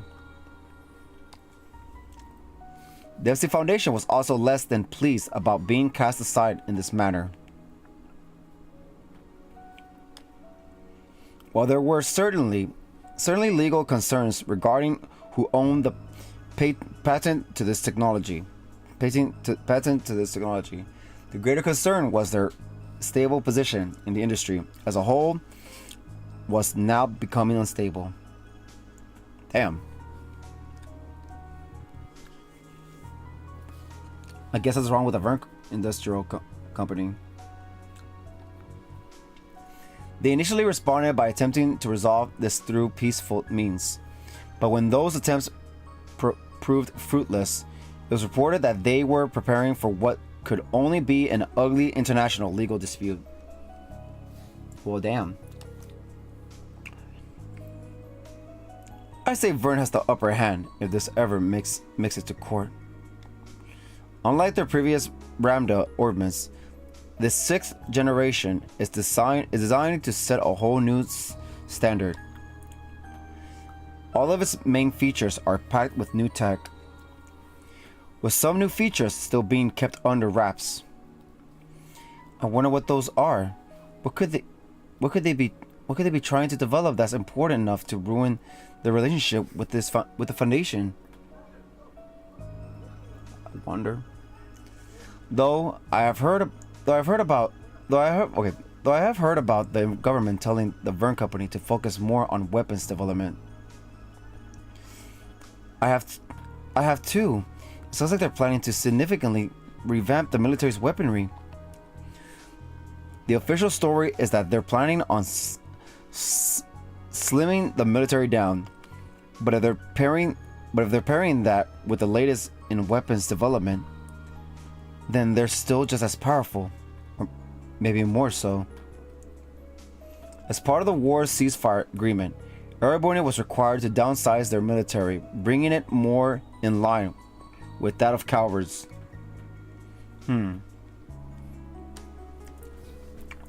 Yet, if the Republic were to expand the capabilities of its military, this recently forced equilibrium in superpowers would be quickly broken. Oh, excuse me. Whatever may be true. Get some water. That was bad. Okay. Whatever may be true, I've got a lot of questions. Whatever may be true, I've got a lot of questions I need answers to. Maybe it would be worth visiting the Vern Company's headquarters in Basel at some point. You ever learn anything more about where Professor Hamilton is at the moment, right? Nothing new or concrete, at least. It sounds like she's continuing her research eastward, but I haven't heard anything more specific than that. Mom and Grandpa haven't had any luck in contacting her either. I'm not surprised since that area isn't very well connected, but it's still unfortunate. She's a lot more personable than Professor Smith. So having her on our side would help a lot. Tita could only laugh. Yeah, there's a lot of worrying stories going around now about PMCs and stuff like that. It makes me wonder if none of this would even be happening if she was still acting as an advisor for the Vern Company. The deeper into the conversation they went, the more Tita could feel her spirits sinking. The political climate in Western Zemuria was usually stable at the moment, with its nations basking in prosperity.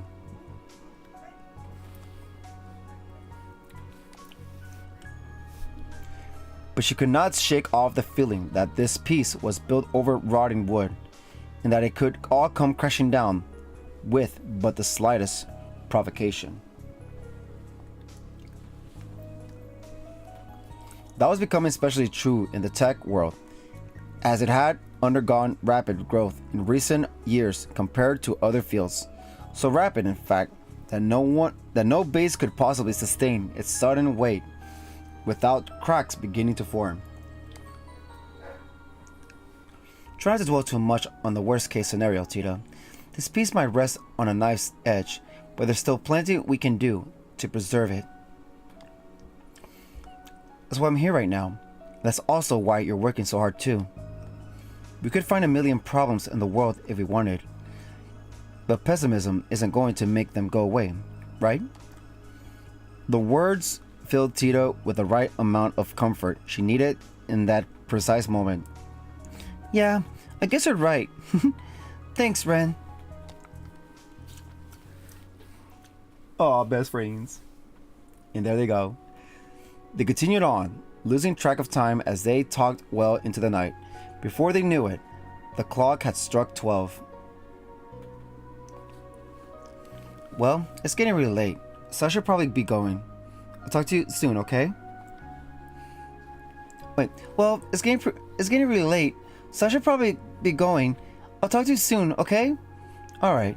Good night, Tita. Night. Oh! Tita suddenly remembered something. The exclamation stopped Ren just as she was about to end the call. Estelle and Joshua told me to ask if you're doing okay in school.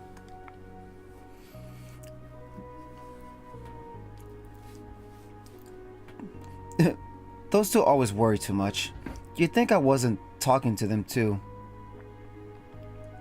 She couldn't help but remember her interaction with Ronald after class, but Ren quickly drove the thought from her mind. It wasn't worth dredging up.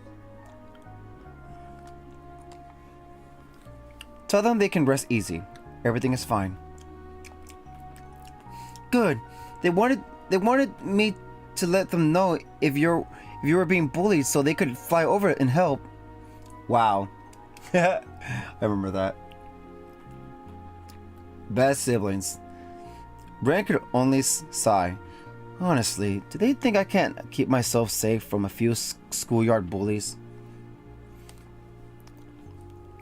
Actually, they said they were more worried about what you do to them than what they do to you. Wow. Dot dot. At her friend's silence, Tita couldn't help but burst out laughing. I worry about you too. Obviously, but they're probably right.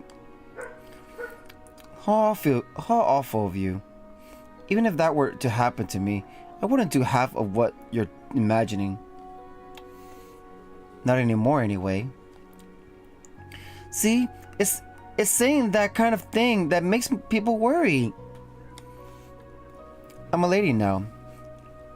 I need the magnanimity to forgive the transgressions of others. I'm also trying to do what I can to avoid standing out too much at school. You can try, but I think that's always been a lost cause. Anyway, now I'm really going to go before I remember anything else. So hi to Zen for me if you run into him.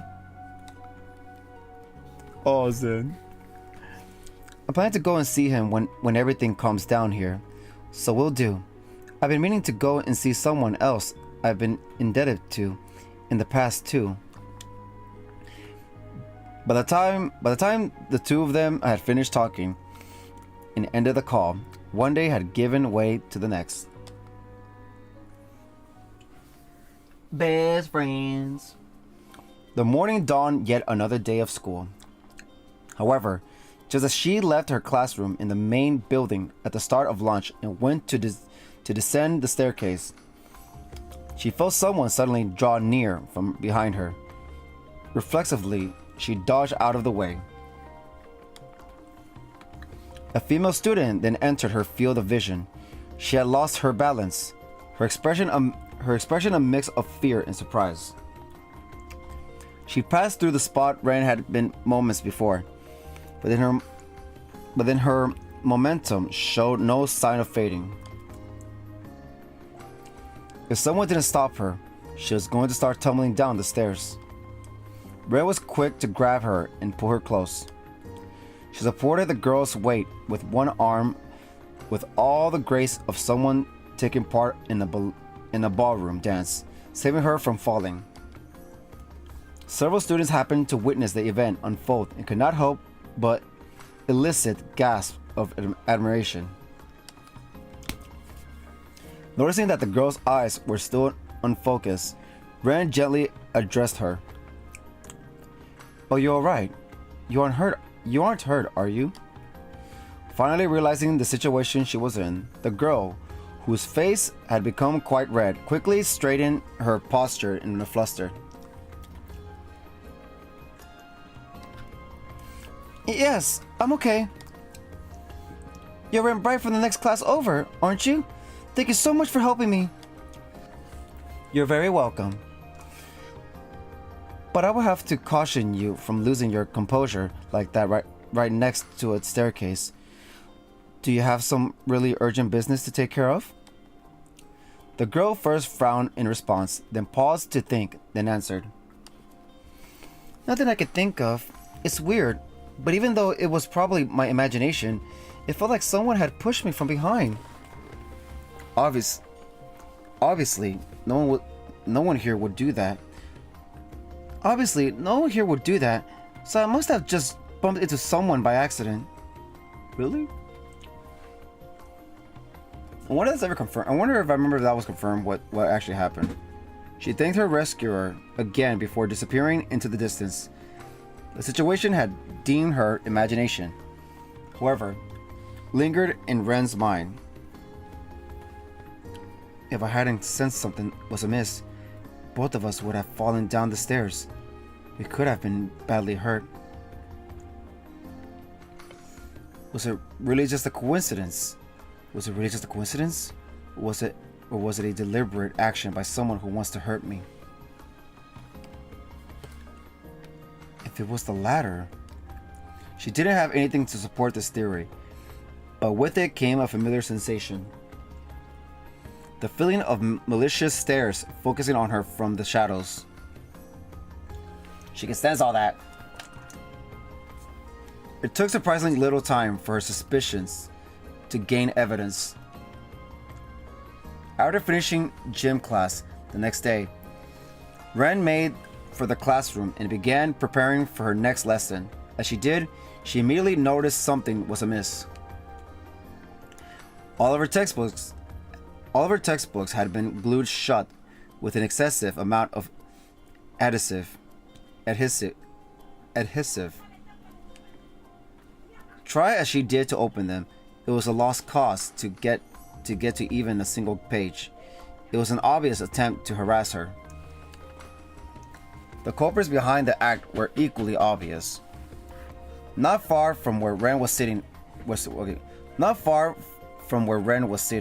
Ronald Griffith and his lackeys whom she so memorably turned away 2 days prior, were snickering to themselves. Their eyes mockingly focused on Ren all the while. They're not even interested in hiding what they're like anymore. I'm sure at this point, they want me to know who did it to intimidate me.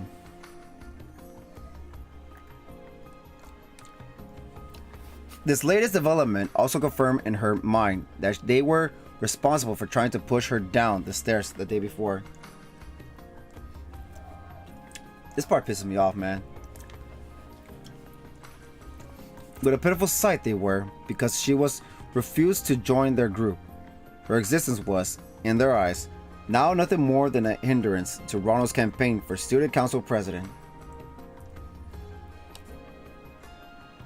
They would stop at nothing to either break her spirit and force her to join, or shame her into lowering her popularity among the student body. It didn't matter that Ren had no interest in taking part in the election. After further inspecting the state of her textbooks, Ren's expression grew difficult to read.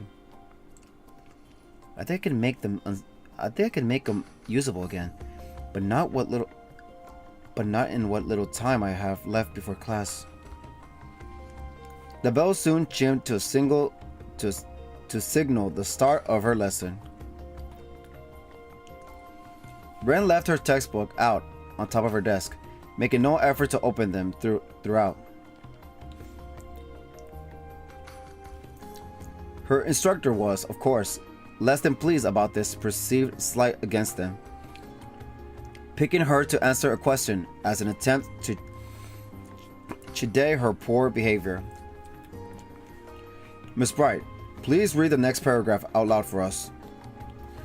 Ronald and his friends let out a series of pleased giggles at this, their minds delighting at the thought of a flustered Ren being told off and humiliated in front of the entire class.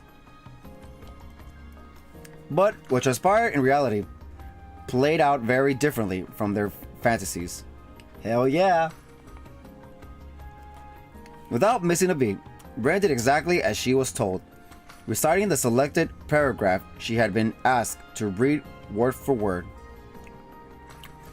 And all while her textbook remained closed. That is wild. I remember that. I forgot about that. She remembered everything in that page without looking at the page. The book is glued shut.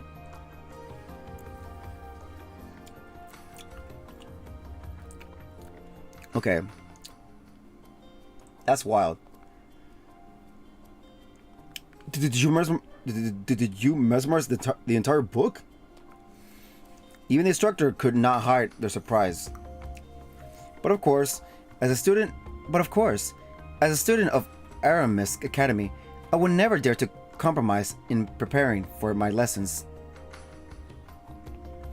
Ray responded with such grace that she, of course, drew in more sighs and coos of admiration from both her instructor and peers alike.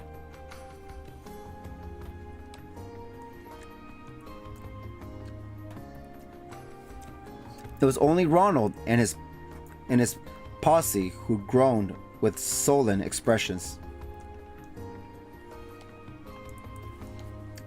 The next incident came on Ren's way to school the next morning.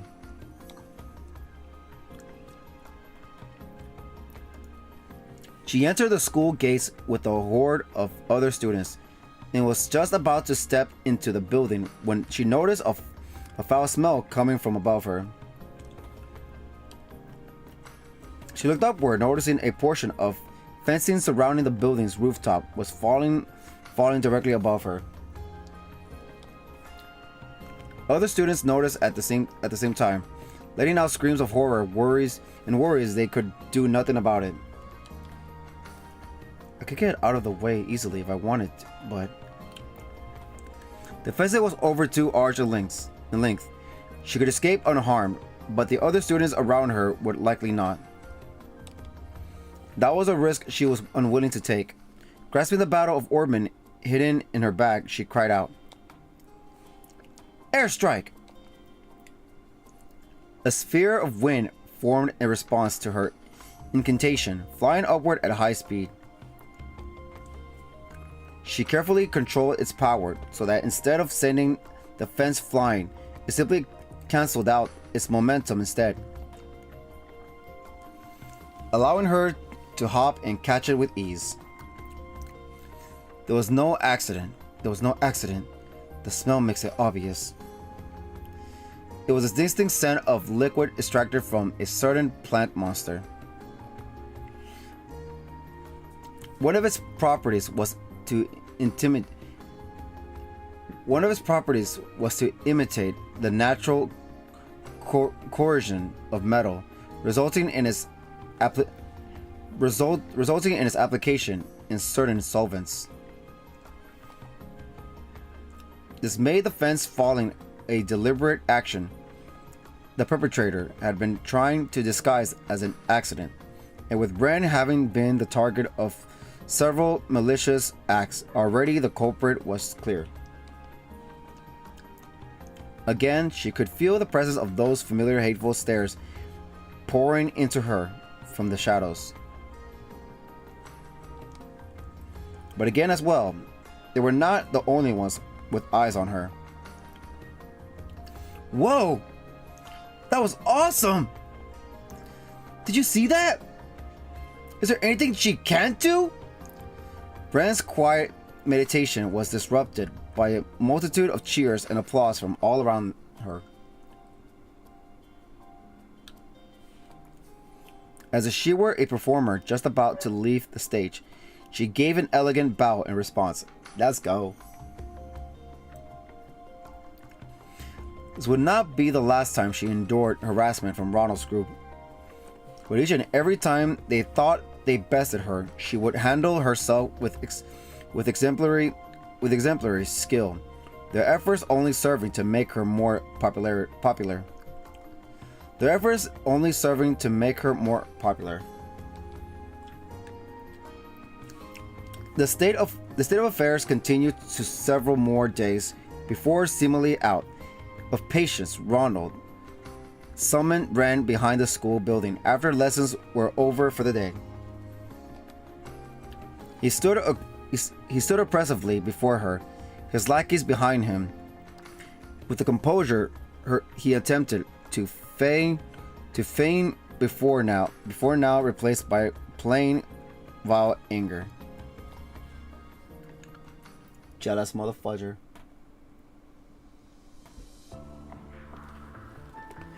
I love Ren's smile. She's just so composed as ever. Let me give it to you straight, Ren Bright. You're an eyesore. Even that gentlemanly air he impersonated before was gone. Really? Well, that's not a very polite thing to say to a classmate.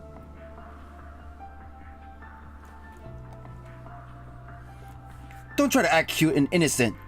I put too much damn time and Mira into building my position up at this academy. But who's always the center of attention instead? It's you. It's always you. It's like you're deliberately trying to sabotage my chances of success. And that's the last thing I can afford right now. The more livid Ronald became, the more unruffled Ren was in turn. You're only sabotaging yourself by setting me up to succeed over and over again. You are aware of that, aren't you? Had she not been forced to defend herself against him over and over again, she would not have received nearly as much attention. This being pointed out caused Ronald to return an audible tut of frustration. Who cares about how it happens? The point is, this has gone on long enough. So, I'm going to have to ask you to step off the stage for a while. So, I'm going to have to ask you to step off the stage for a while. What do you mean? Ronald seemed to present some of his initial cool from when they first talked as he answered. Oh, I mean something very simple. You just won't come to school until the election is over. And if I refuse? To this, he raised a hand, and in response, his lackey stepped forward to surround her. The boys were unusually well built for their age, showing off their hulking forms in hopes of intimidating her. Bunch of cowards, man. Refuse is not an option, I'm afraid. If you aren't going to oblige me willingly, we will just have to make it so you can't come to school for a while. That's crazy. They're about to beat up. They're trying to harass a girl, even though she's stronger than them. But it's still met with them without them knowing about it. It still looks. They're idiots. They're manless motherfuckers. His lackeys cracked their knuckles dramatically to clarify their leader's intent. Well, that's no good. I think we both know that you will constitute a grave violation of the school rules. Something about her infliction caused him to mistake her commentary as showing a hint of fear, further fueling their desire to dominate the situation. No one's watching a place like this, and even if someone did happen to see, my father is a politician. My father is a politician. He can make it go away. If they don't willingly choose to ignore what they saw in difference to my position, that is, everyone at this academy seems to already know their place, you see. Everyone except you. His smile then was so unpleasant that a sigh escaped Ren. Oh, I think you're the one who doesn't know your place. I don't want to be rough with him after what Tita said. But he needs to be taught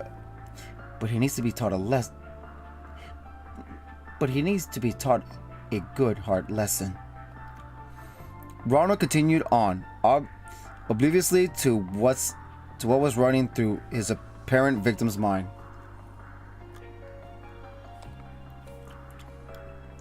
Now do as I say! His lackeys drew closer, readying to seize her. I'll keep it mild, but I still want this to hurt for them, just enough to set them on the right track. I don't think Estelle or Joshua would object to that.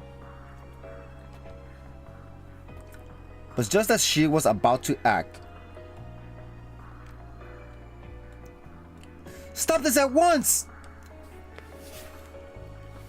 A girl's shout could be heard from the direction of the school building. She was, of course, not shouting at Ren. "And who are you?" Ronald was visibly irritated, though the girl appeared to be visibly nervous. She continued to stand her ground.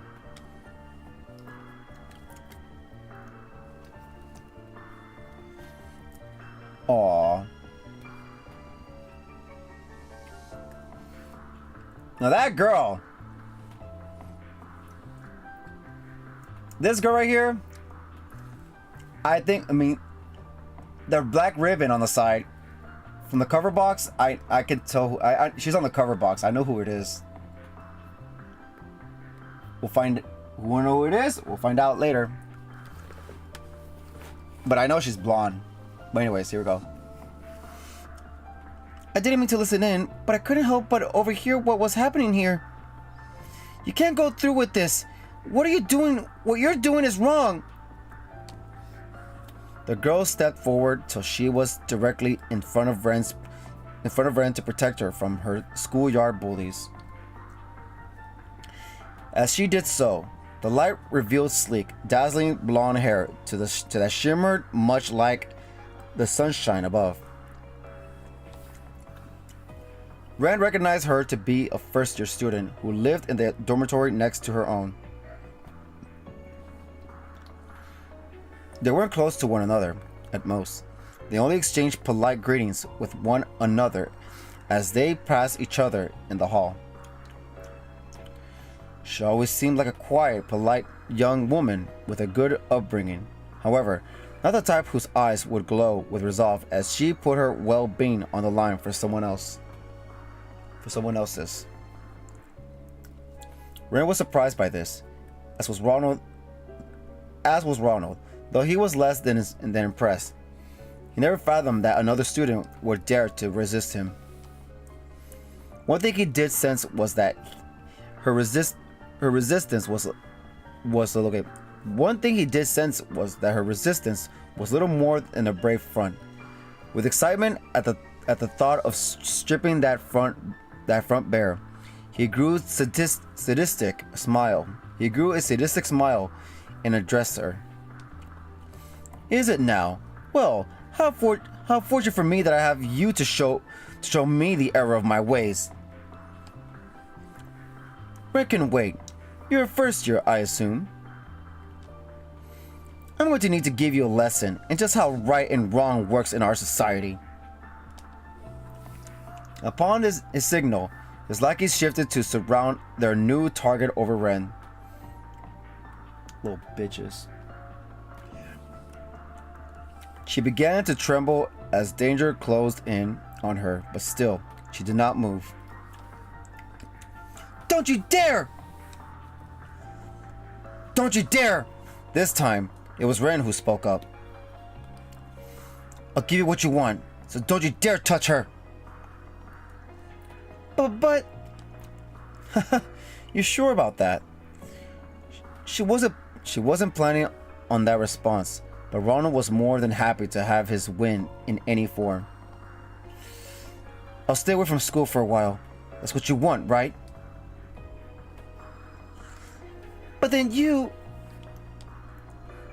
The experience of studying abroad has been rather tiring for me, so maybe I do need some rest. Ren's voice was gentle in an attempt to assuage the kind girl's concerns. Ronald, meanwhile, made no attempt to hide the joy he felt at victory, laughing heartily with all the glee of a spoiled child. Little bitch. Good! Now everyone knows their place here! I see no reason to harm either of you now. Now that I've got what I want. Consider yourselves lucky now that I've decided to let you go. Ronald turned away and made to leave. His lackeys following suit. Good day to you then. When we next meet, this school will be all mine. Okay. Good day to you then. When we next meet, the school will be all mine. And then he was gone. With only the girls left behind the school building, the younger of the two looked up at her senior, concern welling in her expression.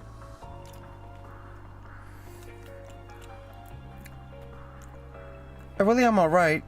You're very kind to worry. I really am alright. You're very kind to worry. I don't know who that was, but whatever. Ren's smile was one of... Yeah. I really am alright. You're very kind to worry. Ren's smile was one of genuine kindness. From then on, Ren did indeed stop coming to school, citing illness as the official reason behind her absence. The students then gathered in the Academy's auditorium several days later for the long-awaited Student Council election.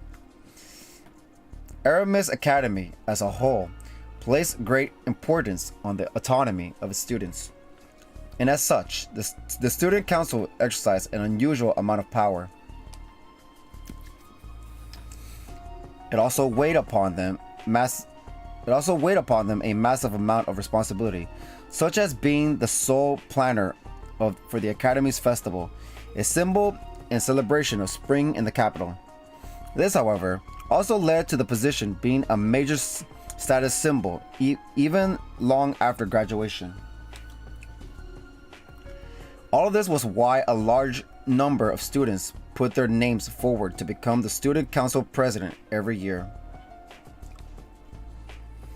Yet this year, a great majority of the most promising candidates dropped out under mysterious circumstances, leaving only Ronald and the others associated with him on the ballot. I couldn't exactly boast about winning by default. Ronald and his supporters sat in the rest area, chuckling among themselves at the whole affair. At the whole affair. Perhaps his name wasn't the only one on the ballot, but none of the others had done any certifiable campaigning, meaning his election was positively assured. Eventually, the time came for him to give his speech. It was a compelling one. He played the part of a respectable young gentleman as he delivered it, speaking with that same silver tongue he inherited from his father. There were some moments where he felt to hide his arrogance, but as no one else had prepared a speech to give, there was not the blow of his campaign. There was not the blow to his campaign it otherwise would have been. Now, if you could turn your eyes to the screen. The screen he spoke of was at the back of the auditorium. It was a rather notable feature to have in a school building, to have anywhere, and was installed several years prior for use in lectures and to display recreational films. Other nations had yet to indulge in such luxuries, showing just how far ahead Calvert was in its technology. Up until then, students had used it to display photographs during their speeches, but Ronald intended to take it another step further. He wanted to share a promotional video, and not a simple makeshift, self-produced one that might ordinarily be presented by an amateur, but rather a professional work he paid a considerable amount of miro for. Its quality was genuinely impressive. His victory was written in stone, but this, he knew, was cemented that much more. Convinced this would serve as the perfect beginning to his ascension to the top of the social hierarchy, he started the video. The musical number it played was fitting. What followed then was Ronald appearing on screen. So, how much miro do you want for supporting me? I can make it worth your while. What? The video playing before them was not the one intended. I remember that. Oh, like there was a video about him. Yeah, there's a part where this part is wild, guys. But yeah, rather than an inspiration show of what he could bring to the student body, it was a recording of him buying off one of his opponents just days before. As hushed whispers of confusion spread through the auditorium, the next clip played. If you know what's good for you, you withdraw your candidacy right now, or the only thing you'll be president of is a hospital bed. Next was an equally unexpected scene of Ronald intimidating another candidate into withdrawing from the race. As it continued, Ronald realized what was going on. Someone out there had replaced his carefully prepared video with another. The initial hesitant whispers exploded into loud enough murmurs that he had to raise his voice over them in his attempt to quell the situation. This is all forgery! Someone's attempting to frame me! But it's so funny because they see him, they clearly see him in the video. But just at that moment, as if waiting for his cries of denial, a girl's voice resounded from the auditorium's entrance. I'm afraid it is all entirely genuine. Her voice rang out with wonderful clarity, charming all who heard it. She ran her hand through her violet hair and flipped it back as she talked and walked slowly toward the stage.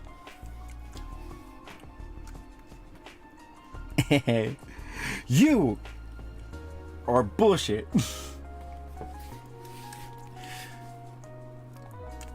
Bribing potential threats, blackmailing, threatening, even executing violence against others, and many other cases of bullying besides. You are guilty on every single count, Ronald Griffith. Before anyone could fully understand what was happening, the student was on the stage and staring Ronald down. All eyes were fixed upon this elegant figure. Indeed, without any effort at all, she had the air of a protagonist from some epic tale making her long-awaited appearance. Damn it, Renbright!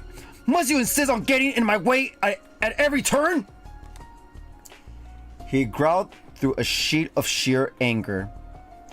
In contrast, the recently absent Ren responded with brilliant composure.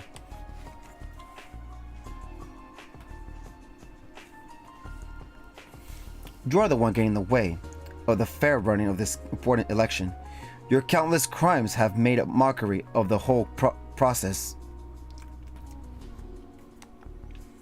Ren then turned from Ronald to the rest of the student body as she continued to list his crimes alongside the still running video. Some elicited frowns, others sympathy, others complete silence. But by the time she was finished, all were united in a single overpowering emotion: anger. Get off the stage, you fraud! It brings me no joy to say this about a fellow student, but I'm afraid it must be said. Ronald Griffith, you do not deserve to even attend this prestigious academy, much less be the president of a student council. Similar censure from other students followed in rapid succession. Yeah, she's right! Stop ruining our academy! Wait, what? Stop ruining our academy! You've gone too far! Ren's accusation wasn't the only reason for their anger. The students of Aramis had long loathed Ronald's oppressive behavior. They only hadn't spoken out before because they were afraid of his father's power. Now that they realized he could be stopped, their anger had reached an explosive boiling point. Ronald suddenly found himself at the center of a torrent of abuse. He looked to his lackeys for support, but even they refused to meet his gaze.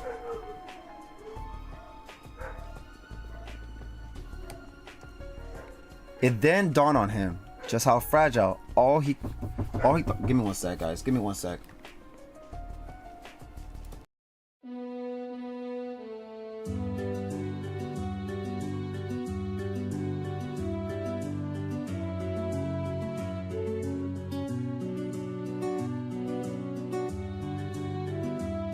BRB, guys, I'm gonna eat real quick, alright? BRB.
Okay, I'm back.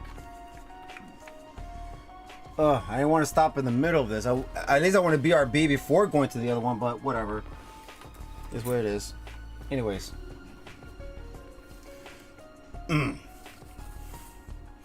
Ronald suddenly found himself at the center of torrent abuse.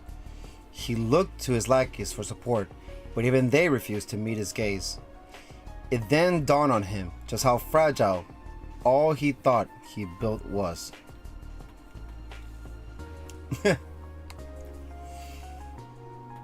Rage gave way to an instant.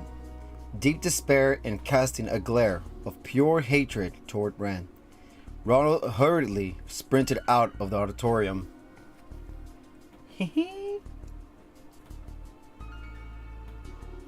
That sounds yummy! I just had some chicken quesadillas.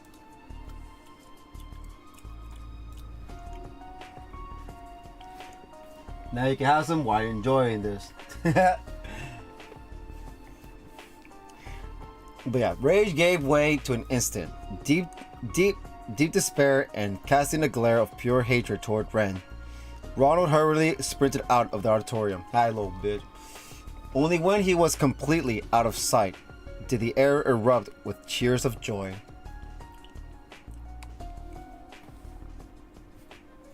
In the end, addressing the aftermath of the election took long enough that by the time she left for the gates, it was already evening. Yet even with how late it was, instead of walking her usual route home, she stepped off the path to enter an entirely unoccupied park. How does this work? No one is going to interrupt us here. So how about you come out? Now? In response to her words, Ronald emerged before her for the first time since he ran away earlier in the day, and with 10 or so companions in tow. These men weren't his usual lackeys, but instead vicious figures with dark expressions and gaudy clothing. They were clearly not students of the academy. More than likely, they belonged to some local gang.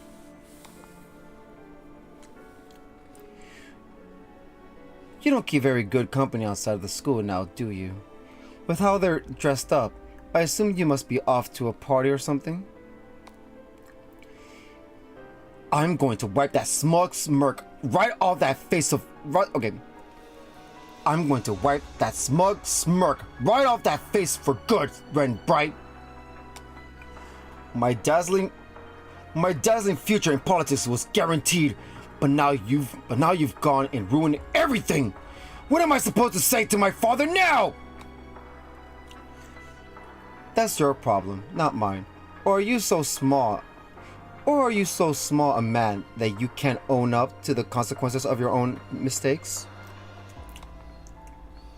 Not a second passed between his outburst and the manner in which she snapped back, causing his temper to grow twice as vile. Hold on, give me 1 sec. You guys probably heard that. What is it, baby girl? You wanna go outside? You wanna go outside, baby girl? You wanna go outside? Oh, you motherfucker! Here you go. Go. Go. Go, baby girl, go.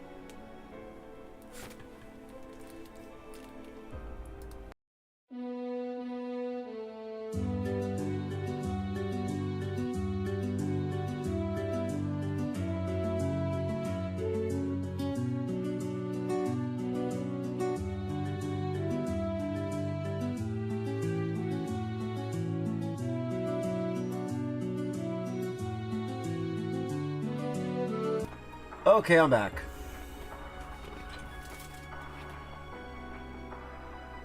What? What is it?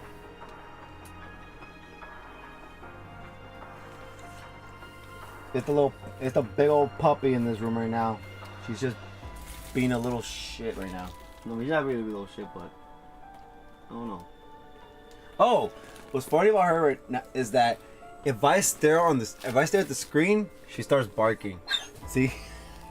God, what? Oh, she's a spoiled brat. Like, pay attention to me. I mean, you're already here. What do we do? There's nothing going on here. It's okay. It's okay. Alright.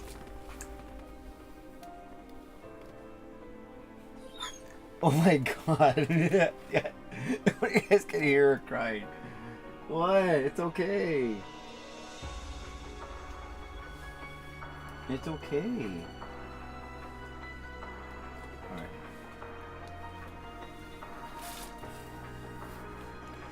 I thought she wanted to go out, but no, she just cried because I'm staring at the screen. It's okay. You wanna go outside?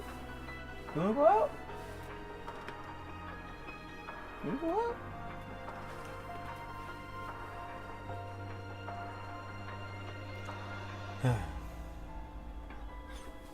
What? Hey, what are you doing? Give me one second, guys. I'm gonna see if I can convince it to get out of the room. Okay, I get it.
Alright there. She got out. Feel bad because she just wants attention.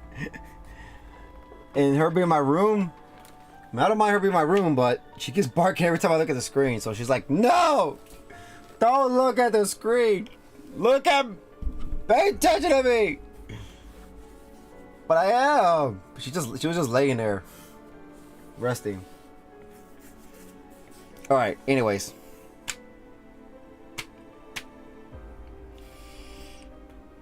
So where was I?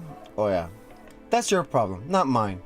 Or are you so small a man that you can't own up to the consequences of your own mistakes? Not a second passed between his outbursts and the manner in which she snapped back, causing his temper to grow twice as vile. Man, right now I don't give a fudge!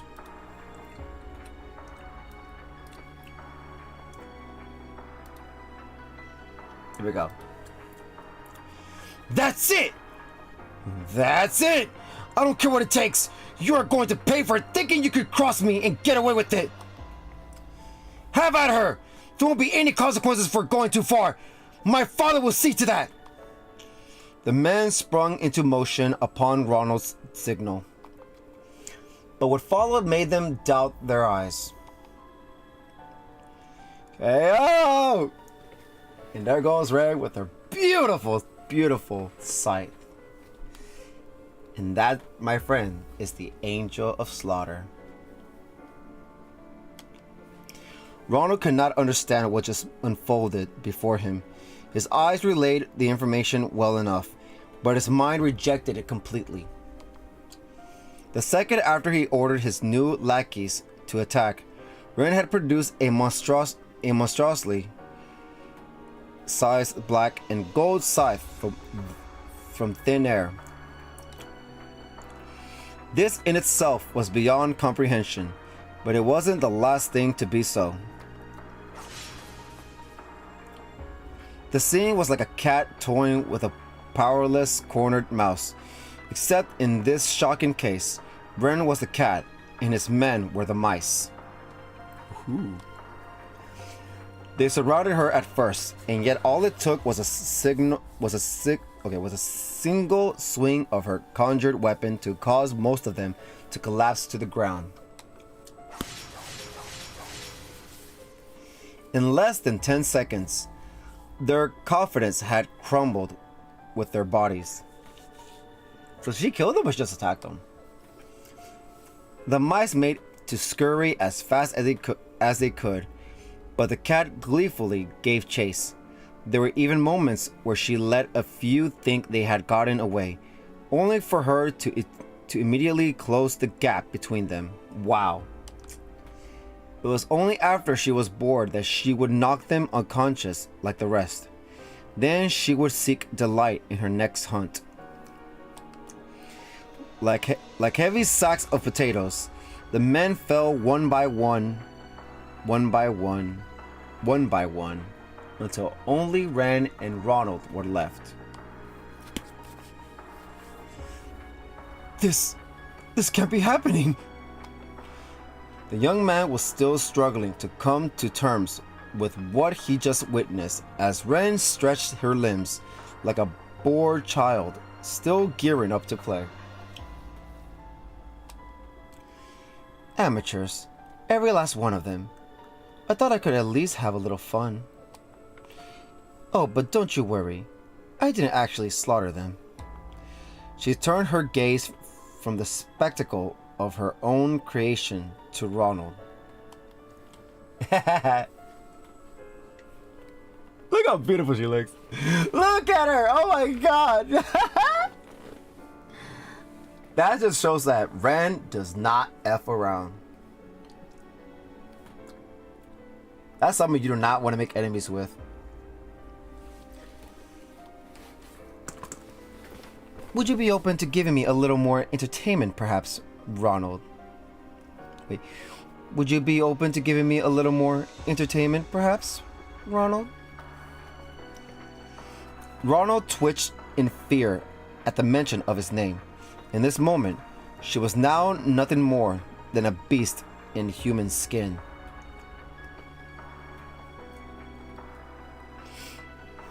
Stay away from me! My father's in Parliament. My father's in okay, what? My father's in Parliament, you know.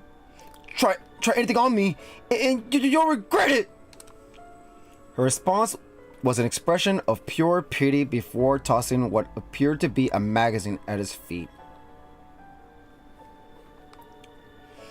It's one of today's tabloids. You might find its content relevant. You might find its contents relevant. What? At first, he was baffled by this shift, but the second he peeked at the cover, his face went pale. Representative Griffith, suspected of bribery in connections to organized crime, read the headline in giant, punchy lettering. K.O. There's a whole special feature. There's a whole special feature on your dearest daddy, complete with evidence. It mentions that the CID is going to be conducting an investigation as well. So this may be the last day you can say he's in Parliament. He's in Parliament. My condolences. No. No! So visceral was his shock at the news that the simple word was all he could muster. Even then, Ren wasn't finished.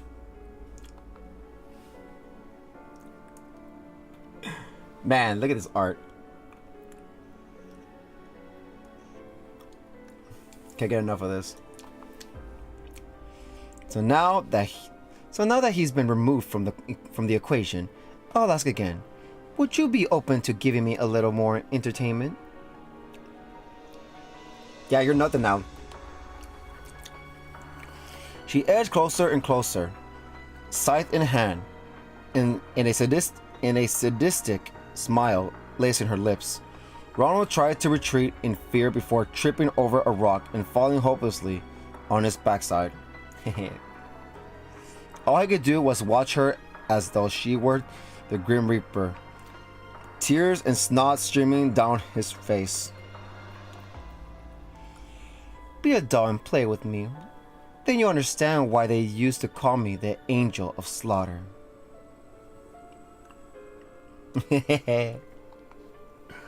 She raised her scythe above her head and ready to swing it downward before realizing what she said. Oops, a grown woman wouldn't play with dolls, though, would she? And here I thought I could better control my childish glee. She covered her mouth with her free hand, blushing with feminine modesty at her slip-up. None of this was behavior befitting the proper lady. None of this was behavior befitting the proper lady she wanted to reflect. After composing herself, she turned her attention back to her prey, only to see he was already unconscious. Finished? As she left the park, a calm young man called out to her. I certainly am. Ren met eyes with a brown-skinned young man leaning covertly against one of the trees. It was safe to assume he had witnessed the entire affair unfold. I certainly am. He glanced inside the park for a brief moment before speaking with slight but genuine admiration. You really are something. In what way? In every way. Even if I was more struck by the hacking abilities of the famous Kitty than the combat prowess of the infamous Angel of Slaughter. Who is that guy anyways? Still hard to believe you managed to find dirt on his bigwig dad that easily. Ren's response was matter of fact, showing no sign his praise had gone to her head.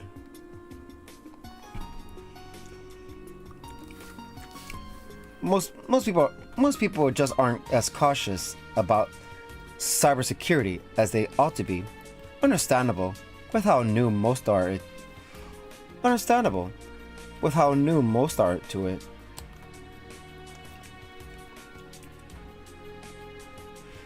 Of course, it isn't nearly as easy as this was when you're dealing with leading corporations and politicians at the top of the food chain.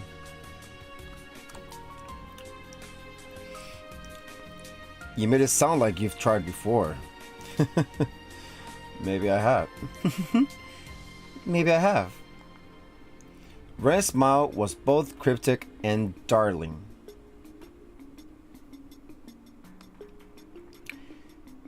I've been more impressed with you. You were quick to write a piece than I've been more impressed with you.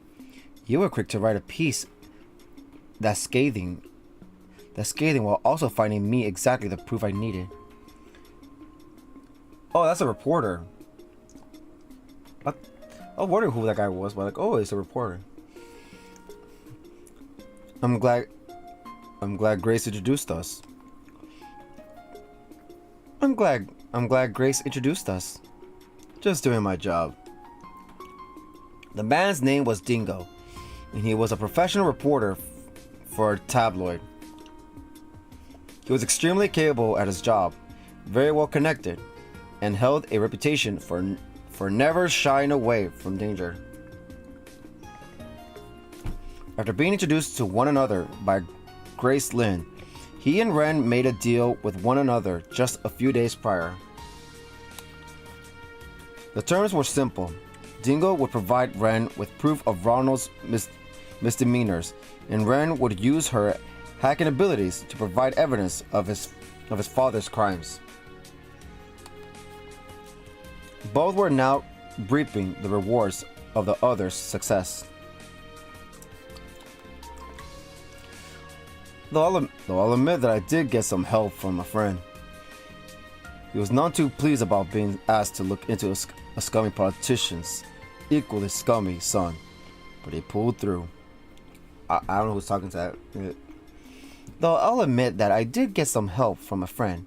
He was none too pleased about being asked to look into a scummy politician's equally scummy son, but he pulled through. Oh, you just have all kinds of connections, don't you? Oh, you just have all kinds of connections, don't you? She did sense someone other than Dingo was acting on her behalf while she was off school, but she wasn't sure who that someone was.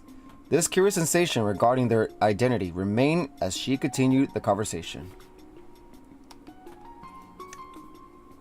You know, I'm surprised you didn't meet with any resistance in running that story. That just goes to show how big of a fan the government was of Griffith. They left him alone because he didn't actively oppose the current They left him alone because he didn't actively oppose the current president's party. But from the CID's perspective, this chance to take him down was about as good as it was going to get. That does sound like something Mr. Title Master over there would do.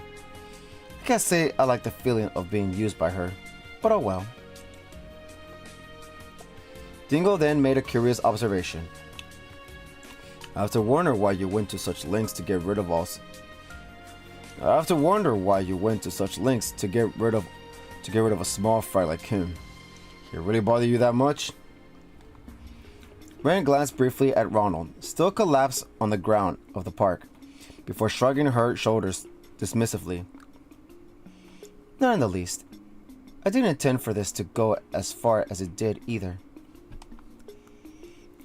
Only wanted to teach him enough of a lesson so he'd leave me alone, but it was then that the younger student who tried to save her came to mind.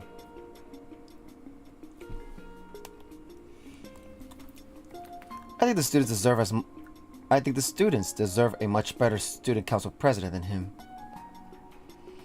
She then let out a titter that was most refined.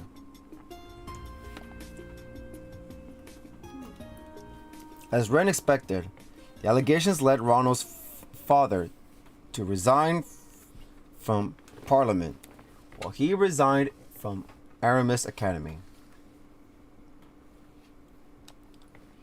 The group of students who exerted power over the student body with his backing vanished overnight as a result, bidding peace to return to the grounds for the first time in too long.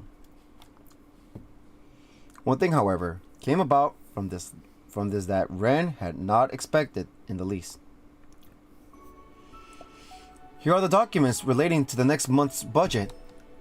The student council's new president accepted the documents from the blonde-haired first. Wait. Here's all the documents relating to the next month's budget. The students council's new president accepted the documents from the blonde-haired first year in charge of general affairs, perusing them straight away. After Ronald dashed from the auditorium on the day of the election, most of those in this group who put down their name dropped out in a timely fashion. I wonder we'll see those guys as NPCs. I wonder we'll hear about this event in the story. Maybe not, but who knows. Voting still took place even then. But once all was said and done, nearly 70% of the votes cast were disqualified. This was because they were all in favor of someone who never had put her name on the ballot, Ren Bright.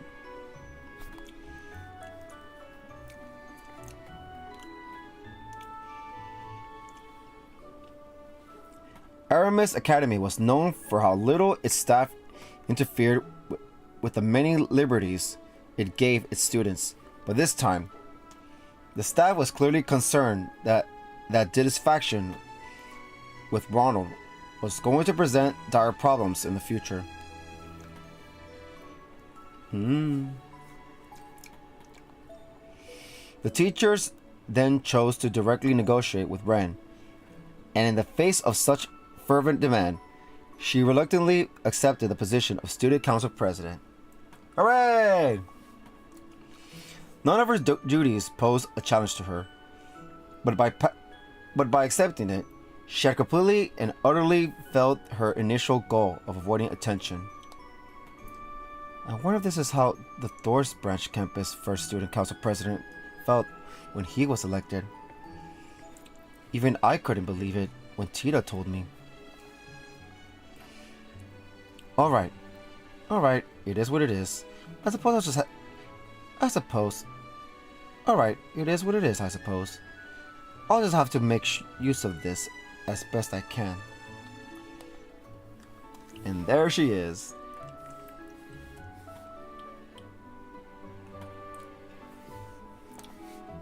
Sunlight beamed into the student council room.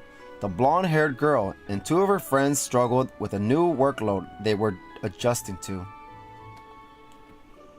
As Ren sat there, ears open to random talk and the occasional grumble, a thought crossed her mind. She had no end of real-world worries. The problems arising from rapid technological development, the society's next move, the ominous winds of change blustering over Calvert. But despite all those, she wanted to enjoy her simple time here while she could. Let's say we get this work done so we can celebrate with a tea party, She could finally have a real tea party. The arrival of spring was now a distant memory, even if summer had yet to come.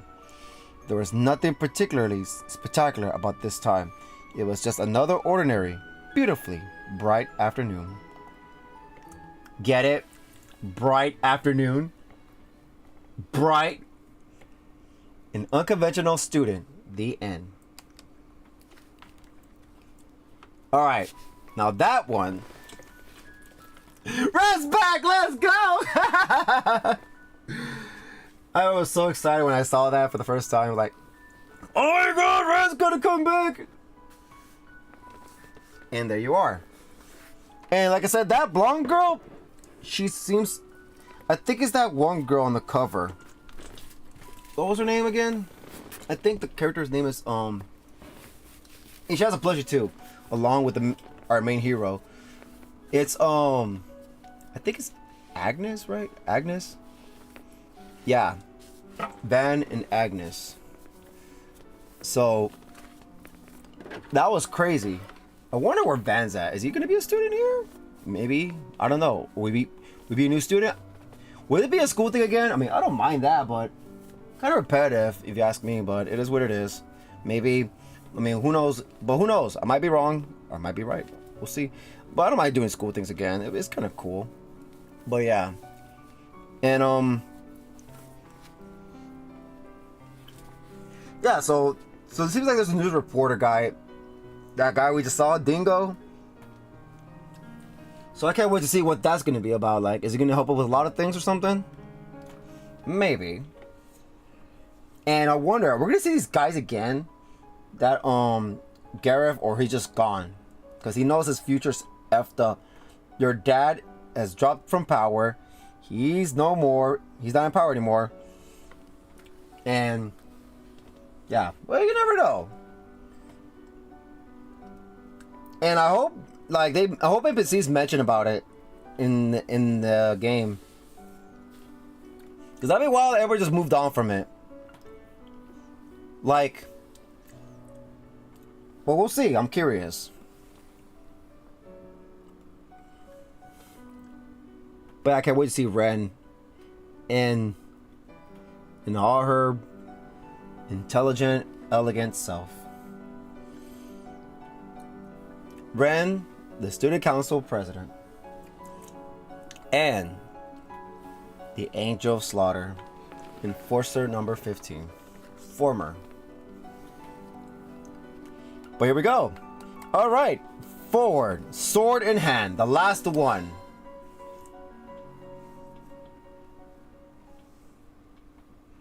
September. Year 1207 of the Scythian calendar. Let me do some Wawa. Sorry about that. I cannot accept. I was not one to mince words. The hulking bear of a veteran bracer, Zin Van Dyck, could not hide his disappointment, puffing out his bottom lip with a sigh as he stood before me. Now we know, now there's a name that's familiar, Zin. So this is just why I see him again, man. We have not seen that guy for so long. Can't wait to see how he's doing. Not again. You gotta resign yourself to the inevitable one of these days. I have been indebted to this man, who was as capable as he was kind, since my first days in the guild. Wait, I think that was Zin talking earlier. Truly, I didn't wish to be a source of vexation for him, but the wish alone was not enough. I have neither the experience nor skill to be worthy of A rank, so I cannot accept your recommendation.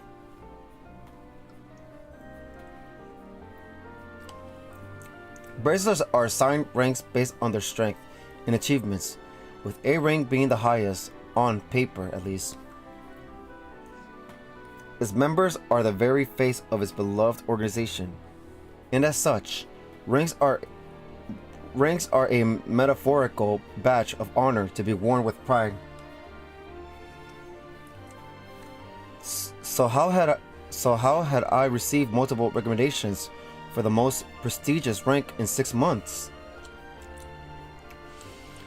I spared no effort in working to hone my craft in the years I joined after school, and certainly I wouldn't classify myself as a dull-eyed newcomer.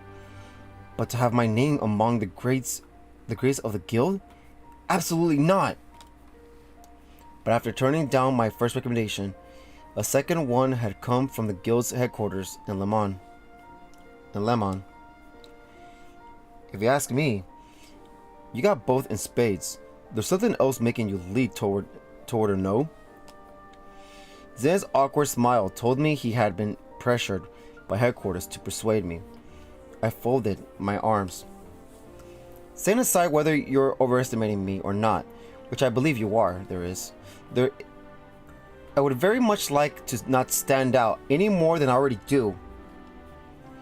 I've been getting offers to be a model, to star in films.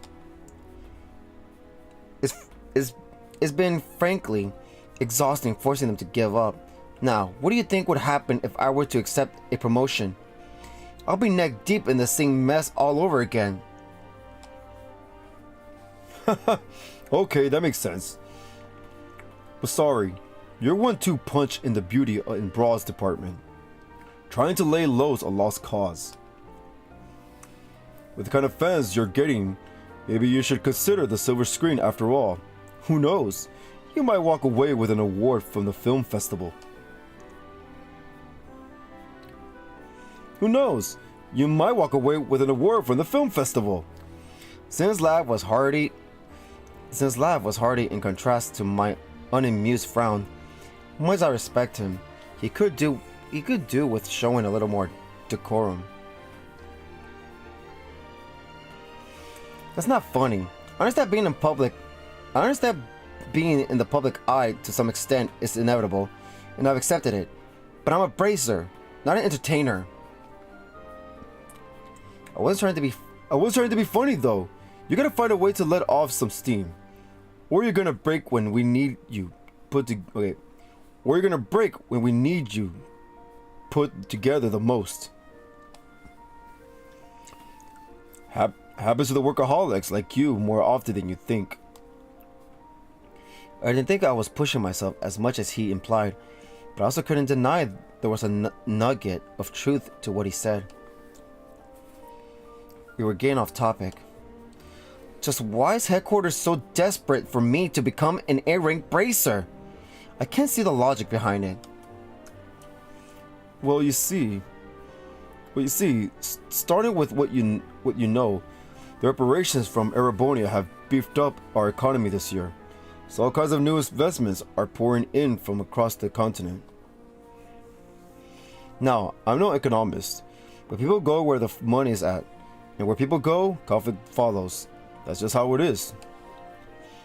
I saw where he was going from there, electing to expand upon the rest myself. So now we have disputes between mega corporations and a stark increase in Jaeger activity.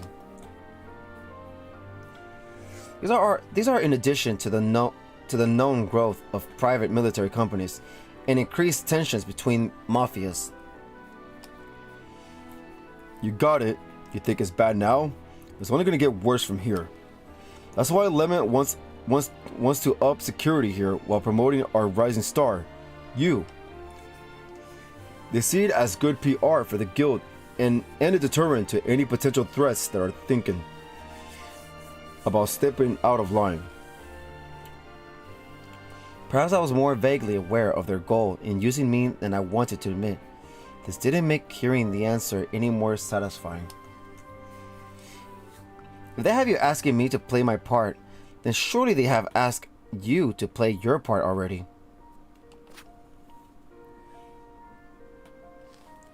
You've been recommended for S rank, haven't you? If you know a better deterrent than having an S rank in Calvert, then I'd like to hear it. Zin scratched the back of his head awkwardly upon my statement. I just don't think I'm up there with someone like Cassius Bright. S isn't even official rank, and even if it was, just look at me. You think a guy like me is a picture-perfect advertisement for the guild? You seem cool. Yeah, I think Zin's cool. Tall, strong. Come on, Al. I think you have the skills, achievements, and build.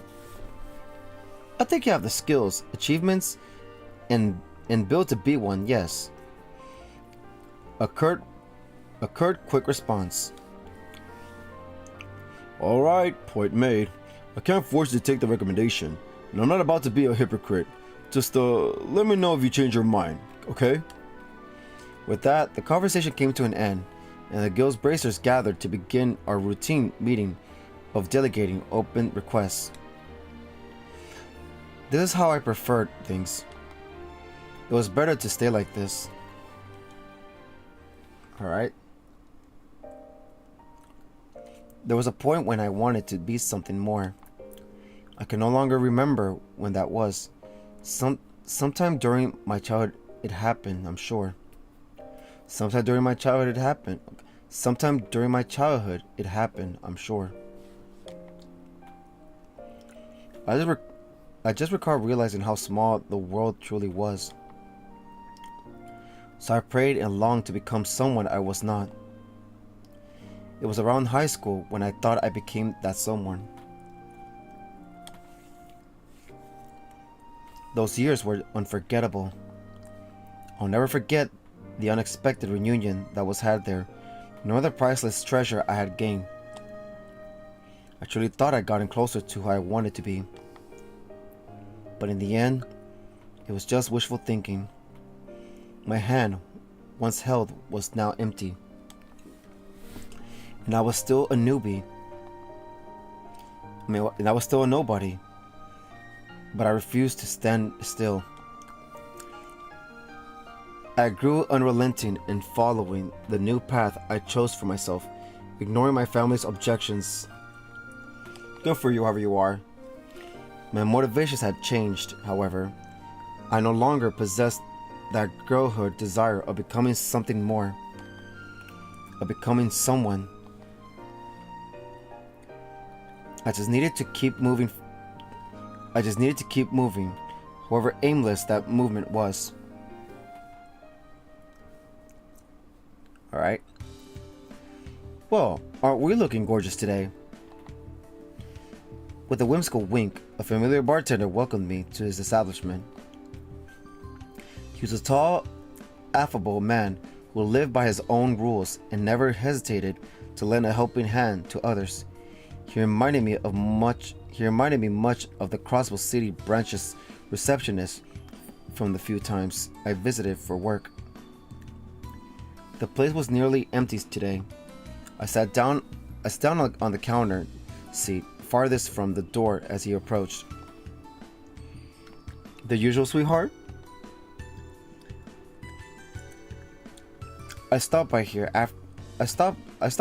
after a hard day's work on occasion, and whenever I did, I always ordered coffee and a light snack. This was not a coffee and snacks kind of day. I want something with alcohol. Even beer will do. Not at all fazed by the vagueness of my order, he walked away and started preparing my drink. It wasn't long before he returned and placed an elegant glass in front of me. I think this is a little more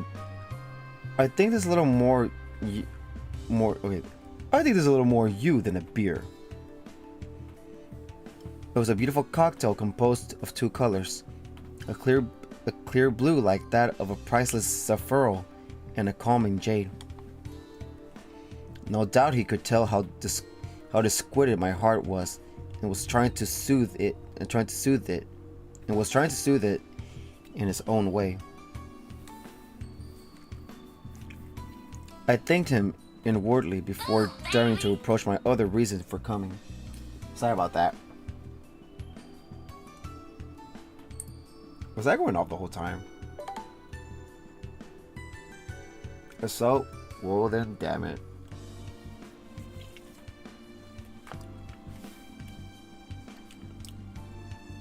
Okay, I thanked him inwardly before daring to broach my other reason for coming. Have you learned anything more about what I asked? Apart from being a skilled bartender, he was also a well-known informant. He was extremely well connected to the guild, the press, and even the criminal underworld, but he was very careful never to overstep his bounds with that last one. Indeed, I found it to be a valuable source when needed. Indeed, I found him to be a valuable source when needed.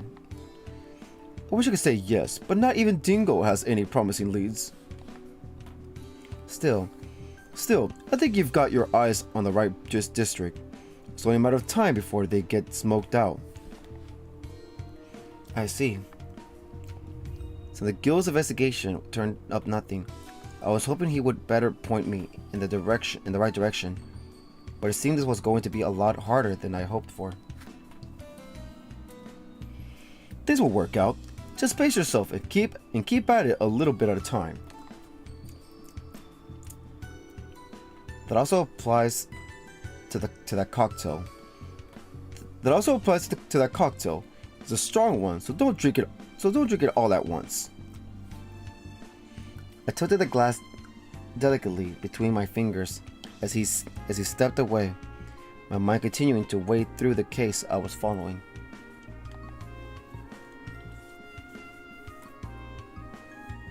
There had been a stark increase in illegal drugs on the market. Not just any drugs either, but ones of the highly addictive, dangerous variety. Huey, who effectively ruled over the criminal underworld in Calvert, ordinarily limited their proliferation in the market as part of their rules.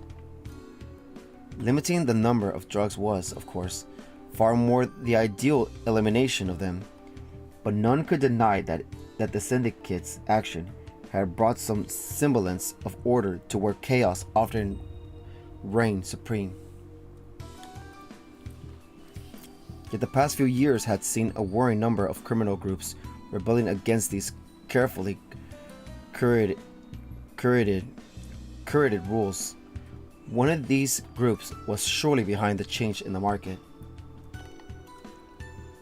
And all of this held a presumed connection to two missing people.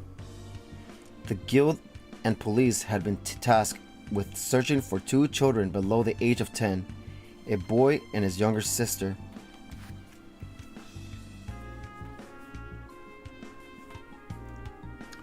They simply left the house one day and had not been seen since. Evidence suggested they came from a perfectly ordinary family on good terms with one another, so the likelihood of them running away was slim. We muled over the suspicion that they had been abducted for ransom early on, but that a single demand was made following their disappearance, so it was quickly ruled out. Despite a healthy amount of manpower that was coming from both sides, neither the guild nor the police had yet to find them. That said, the search so far had not proved entirely fruitless.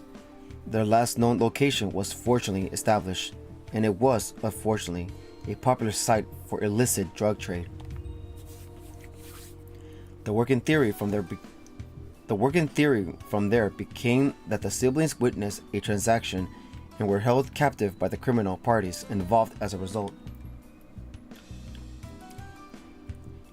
If that held true, then the longer it took our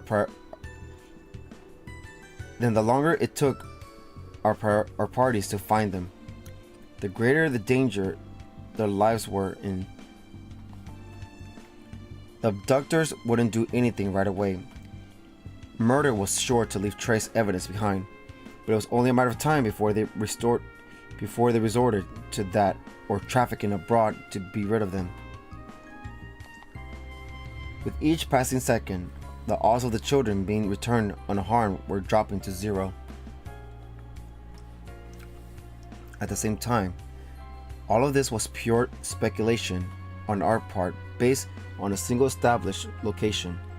For all we know, this had nothing to do with the criminal underworld at all.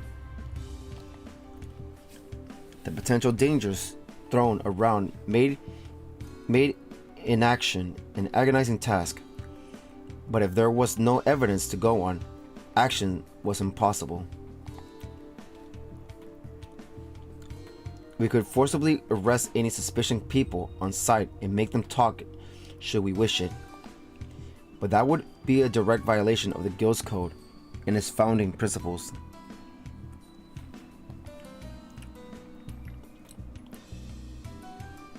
The Bracer Guild always sought to be an ally of the people first and foremost, so resorting to criminal acts to obtain evidence was out of the question. If only the strict adherence to our code didn't stop us from being able to resolve so many crimes, thereby putting the people we swore to protect in danger. It was the ultimate impasse. As I found myself pondering on this impossible dilemma the Bracers had placed themselves in, a familiar face came to mind.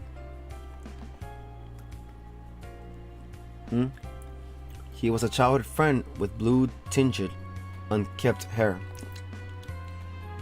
Though we had lost contact with another some years before,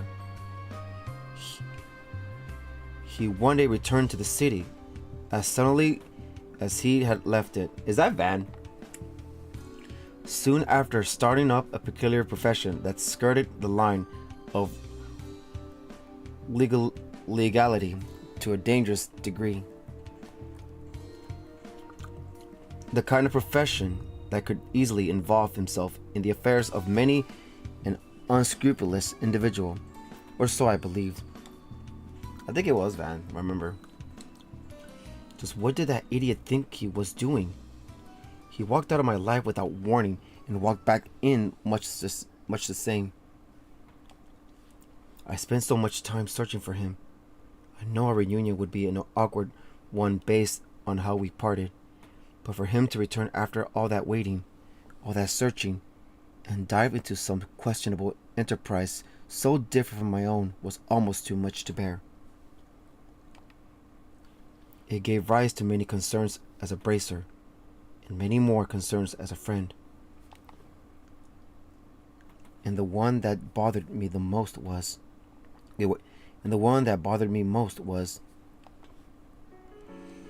why hadn't he come to see me? Did he have any idea how worried I was about him? How worried I am about him? Irritation building. I took a large gulp of my cocktail, but the alcohol only fanned the flames of anger burning in my heart. They burned brighter and brighter still, becoming a dazzling white that projected countless transient images of the past. Then, just as quickly as it had flared, my anger faded in an instant, replacing itself with a very different emotion altogether. Why? Why did you leave me? The words slipped from my mouth without me realizing it, making me feel downright pitiful once they were said. If someone were to see me in this state... You still haven't moved on, I see. A familiar but unexpected voice called out to me, causing me to jump slightly from surprise. I quickly regained my composure. I just have a few choice words I'd like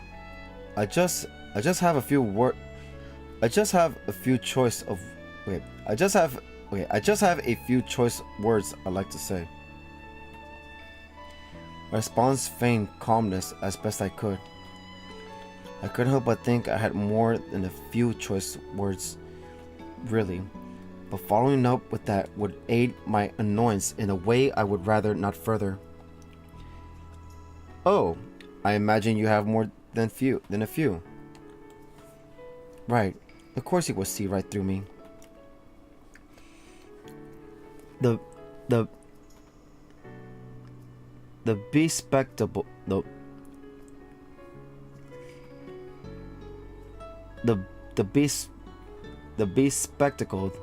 spectacled man then sat down next to me as though our running into each other was no coincidence. He was another childhood friend of both myself and the one I was lamenting over, and someone who'd followed a remarkably different career path from either one of us. If it's still bothering you that much, why not just go and see him? You already have his address by now, surely. How could I with how much time that's passed? As I mumbled my response meekly, I thought I could hear the man next to me chuckle.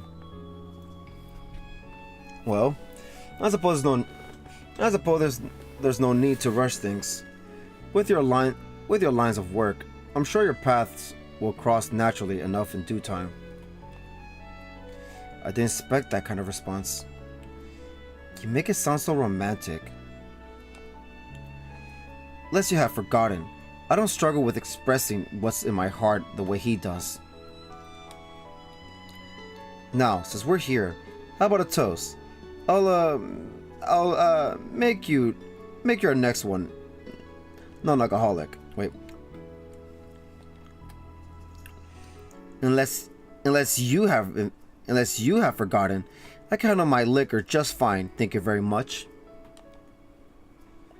We then spent the rest of our time reminiscing about the past.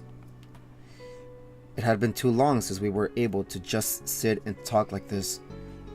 It was that he and I had become estranged, but both of our jobs made it a trying task to meet even at the best of times.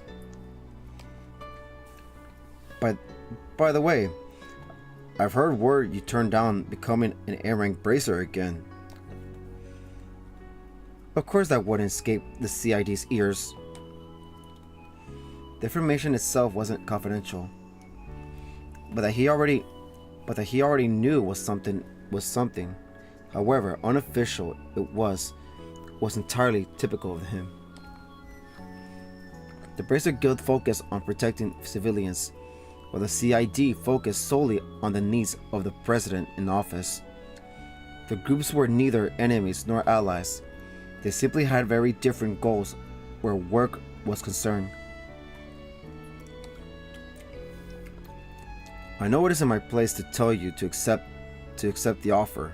However, he paused before resuming, his tone becoming markedly more serious. The times we live in demand a new hero. That much is clear. I had no idea what a realist like Kim was trying to say by implying I was a hero. But before I could inquire further, he changed to the subject that was likely what brought him to find me in the first place. Now, if you don't mind, I have something that will be of interest to you regarding those missing children. My eyes widened from the unexpected change. He continued. We identified the group that made that district their turf, as well as have compelling evidence of a crime taking place. You may proceed as you like in cooperation with the police. I couldn't believe it. On a fine silver platter, he had given me just cause to act. And since the information came from the CID, there was no reason to doubt its veracity. I felt it. I was on the verge of rekindling my girlhood desires.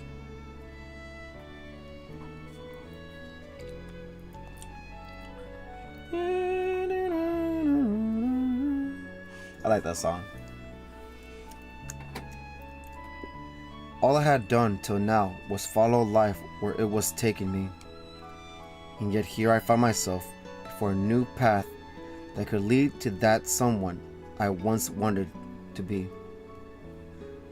This deviation terrified me. What if it led to me losing someone again? What if it ended in more pain? My fear begged me to stay idle. I was a fragile human being at my core. I knew it well. It made me wish I was anything but. It inspired me to take up the sword and rebel against any whispers of weakness. And I played the part admirably on the surface.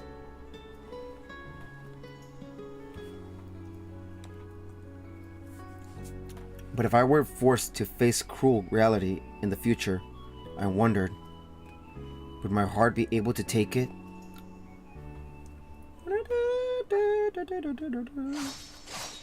Here we go. As I sidestepped to the left, I shifted my center of gravity and unleashed a flurry of slashes against my first foe, using that momentum to thrust both myself and my blade toward my second. Two low-ranking mobsters fell to the ground. They were members of a mafia I had been chasing. Right now, I was in the thick of their den of operations. My friend gave the guild and police the excuse we needed to take a more direct stance against our targets. His information was vague, however, so we still had to discern their precise location on our own. I, Zin, and several others bracers agreed it would be best to split our forces and attack several locations in unison for this part of our mission. Based on what just transpired, it appeared my location was a lucky winner. There's the intruder! Hey! I've seen her before! She's from the paper! Two more reinforcements arrived, but I was hardly going to give them time to act.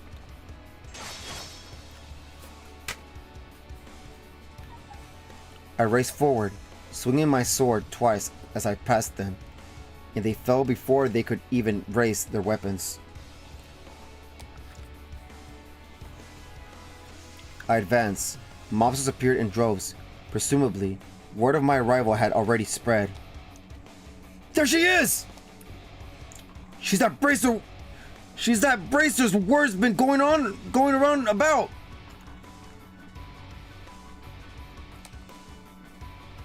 Well, damn it. What if the immovable here... Okay. God damn it. Hold on. Well, damn it. What if the immovable's here too? Don't be chicken shit. It's one woman. We can take care of her. They then charged me in a mass, at least 10 of them, with more reinforcements on their way from farther inside the building. Forcing my way through with how many they had in their numbers was risky. Forcing my way through with how many they had in their number was risky. I knew the sensible thing to do would be to wait for the other bracers to show. But I also had to consider, what if my waiting afforded the Mafia the time to wield the children as hostages? Weighing the two options, I concluded that whatever reduced the chances of that happening was worth the cost. I needed to push on and settle this now. Besides, I believed I had nothing to fear from this pitiful group as they were. Were they seasoned combat veterans, they could have used their numerical advantage to implement complex formations and corner me, but they did no such thing, the amateurs. And they dared to believe they held a candle to Hiyue's martial arts. In the face of one of my experience, their bloated size was more of a hindrance than a help. They wouldn't be able to utilize even half of their potential against me. I first had to position myself and them appropriately. If I could ensure the gun-toting wielders among them were in each other's line of fire while rounding up the close-range fighters to a single spot, they would soon have bigger worries. Friendly fires. Their vulnerabilities would then spell my victory as I cut them down. One down, two down. The precious seconds after defeating a foe were the most advantageous. Just as a man had fallen, I was to another before they had time. I was on to another before they had time to adjust to my incoming blade. There was no pattern to who was next by design. I chose my targets with stunning erratism, throwing them into complete disarray as more collapsed to the ground. 3 down. 4. I would go around them in a wide circle. I would move between them while remaining ever aware of any surprise assaults at my back. I waited through them till I encountered the ones farthest back. These ones never even considered I would be able to reach them. They were spread so carelessly.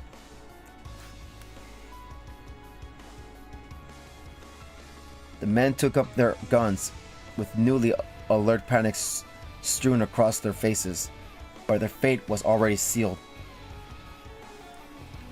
They were powerless as I closed the gap between us. 5, 6, 7. With over half their number down, The remaining mobsters were quickly losing their will to counter. Some attacked out of adrenaline-induced desperation, calculating their next move so poorly that they fell into my long-set trap and accidentally attacked themselves. Damn. At this point, the battle was as good as final. All I had to do was continue taking them down till I was the last one standing. Damn.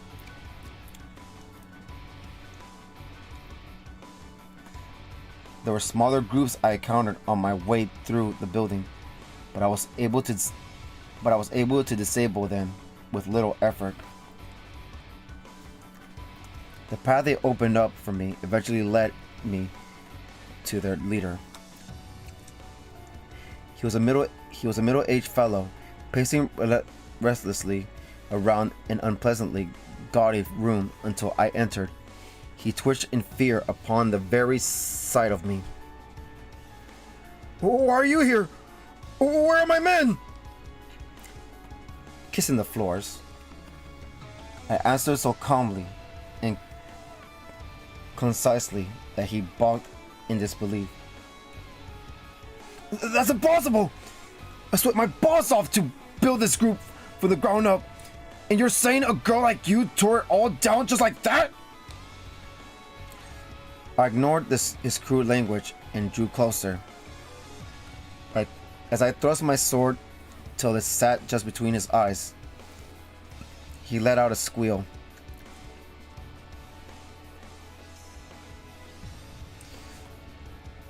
Well, I'm no ordinary girl. I'm no ordinary girl. I'm a bracer. And don't worry, I didn't kill them. They have only been knocked out or restrained. You'll be seeing them again soon. In prison.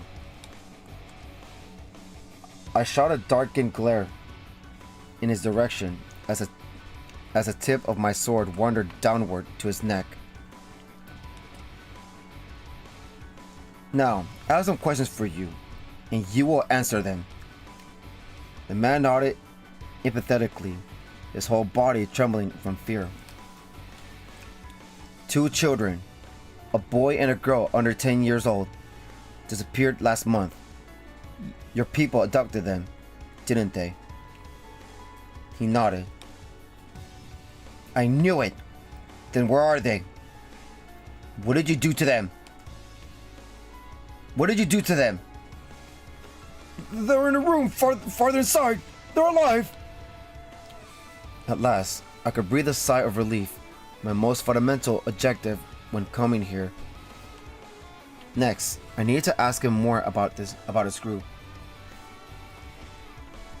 I thought you all seemed far too weak to be charged of this district. I thought you all seemed far too weak to be charged of this district of the city.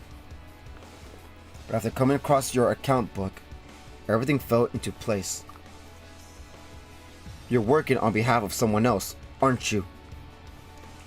He was so unsure of how to respond that he fell completely silent, but that alone gave me my answer. Who is it then? Tell me, is it A? I can't! He flinched in fear as I pressed him, resisting though he genuinely couldn't say. Then, just as he opened his trembling lips to speak, I heard a strange thudding sound from outside the room. I stepped away from the man, my sword still firmly in hand. Crunching, squelching, splattering. Oh yeah, this part's wild. Crunching, squelching, splattering. This part is so fucked up. More sounds. These more audible than the first. I didn't know what to make of them, but they made me feel an instinctive revulsion as they dragged on. They may have come accompanied by faint groans, but if they did, they faded just as soon as the sounds themselves. I remained on guard as I stepped out into the hallway, ready to be attacked from any angle at any moment. And the sight that greeted me defied all imagination. The mobsters I fought through mere minutes before were now nothing more than distorted, mutilated piles of flesh and bone. That's wild. Not just one or two. Every single one of them, without exception, had been reduced to bloody mounds. That's crazy, man. They just became nasty flesh and bone on the floor. Just there, laying there.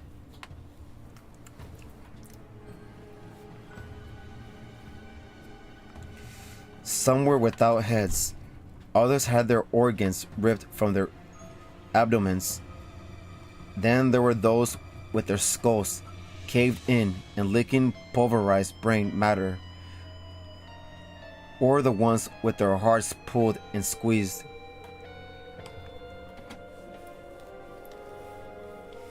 Each corpse was different. Each corpse was unbearable to look at. The plain hallway I traversed with all due speed was now covered in a sticky, slimy red.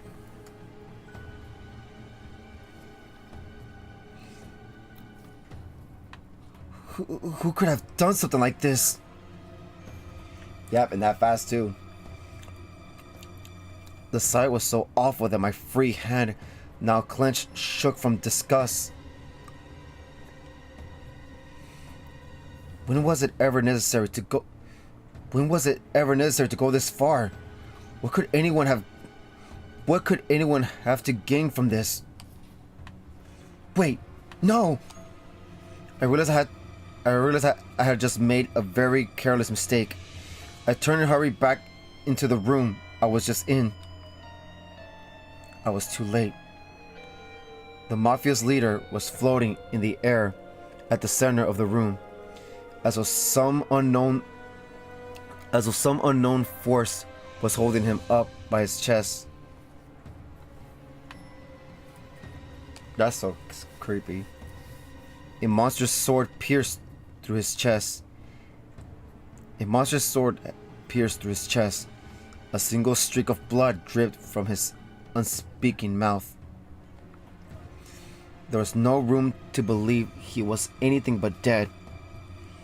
Like all the others in the hallway, he didn't even have time to scream before his life was taken. Yeah, they just skipped the screaming part. He just died. Who are you? I barked at the center of the room, trying to drown out my instinctive fear with anger. At a glance, only the corpse and I were present. But if I strained my eyes, I could also see the faint quarters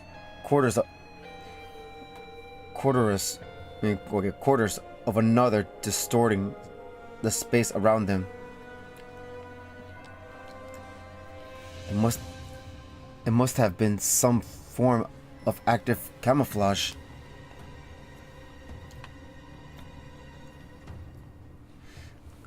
I would have thought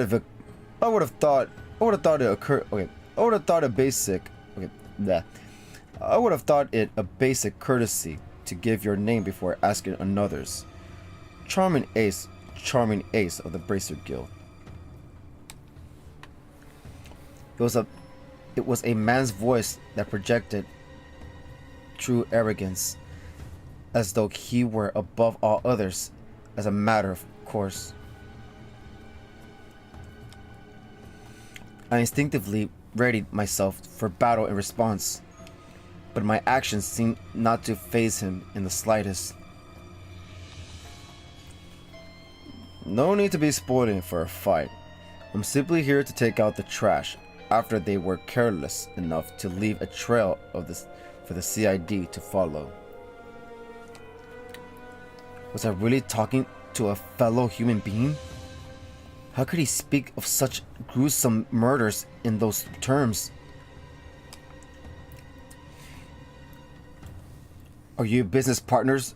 Are you a business partner of theirs? No.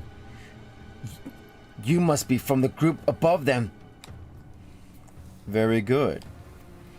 He then swung his blade to slide and toss the corpse off to the side with all the respect of a used cigarette. How can you treat people you work with like this? People? Have you your ears? I said nothing about taking out a person, only trash. The same applies to the garbage piling up in the hallway.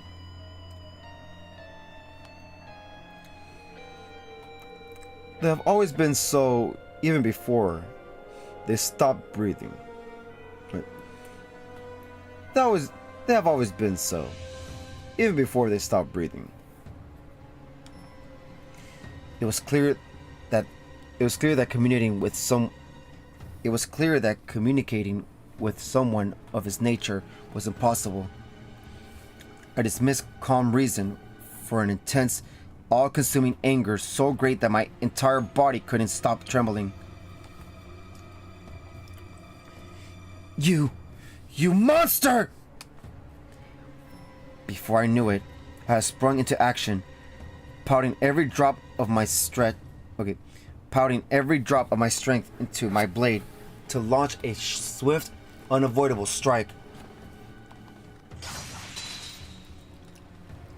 But he repelled it with one vertical swing of his own. This one exchange was enough to tell me that his strength was well a league above mine. He parried my blow at the most perfect instant, canceling out the force of my attack with so little effort that it barely scratched the surface of what he was capable of. The act of camouflage did nothing to hide the monstrous nature of his cruciform sword either. Its design combined silver and black in an unholy fusion of darkness and light, as if chaos itself dwelled within its very blade. It was no common weapon. Even if I continued to give it my all, my odds of winning against him were extremely slim. But at the same time, my instincts were screaming at me that I could not allow him to leave. I charged again. If attacking him from the front wasn't going to work, then I would have to go for his side. He blocked that attack with just as little effort. But I wasn't done yet. I refused to stop moving, slashing a third time with even more speed than the first two. Nope. Damn. I showered him in a flurry of them, each one faster than the last. When I finally reached my physical limit, I darted in a new direction, attacking him from behind. I put my very soul into one overwhelming attack, aimed directly at his rear, which I could only just make out through the camouflage's distortion. I got him! However, the second I became sure that victory was within my grasp, his cruciform blade carved a great arc through the air in a ferocious spinning slash. I was able to instantly defend myself against the blow, but the force of it sent me flying backward. I was fortunate enough to not have sustained a direct hit, but my body shook from now being able to fully cancel out its massive weight. Still, I forced myself back to my feet and glared and glared at his form. The difference between us was night and day. It felt as though he could manipulate the very flow of battle, much like a master of martial arts who understood the true nature of all things. He paid no mind to my pitiful attempt at bravado and gave a short laugh before speaking. Impressive! You put up more of a fight than the rumors had led me to believe.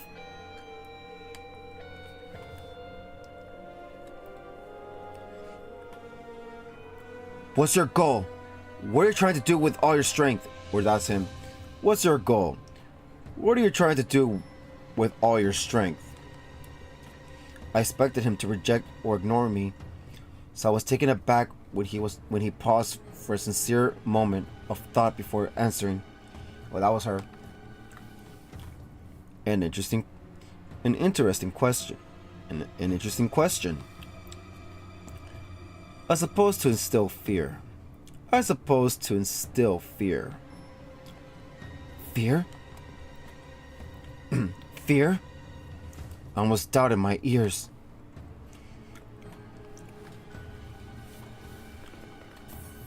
Fear is at the heart of all we know. Domination and servitude, order, harmony, and production. All of it exists because of fear. That's why I seek to instill fear in its purest form, much like the retributive tower that appeared in Crossbow half a year ago. Such a pity that it fell. There was such pleasure in his words that it made it easy to imagine the expression on his veiled face. As insane as what he was saying sounded to me, I knew he meant every word of it. You really are a monster. Continue your fruitless attempts to stop me, and you'll understand what I mean in due time. He lowered his blade. As a parting gift for assisting me in my house cleaning efforts, I will let you and those children go. Keep that far too pristine blade sharp for our next meeting, Bracer. With that, he turned to leave. But wait! Just as I extended my hand, the ground below him emitted a bright glow, and by the time that glow had faded, he was gone. You know, that glow thing? No doubt. This person is an Ouroboros member. But are they an enforcer or an Anguis?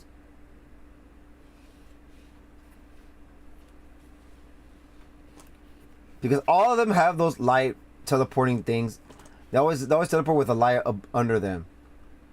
A lot of them. Well, all of them basically, yeah. All of them. Which is kind of cool.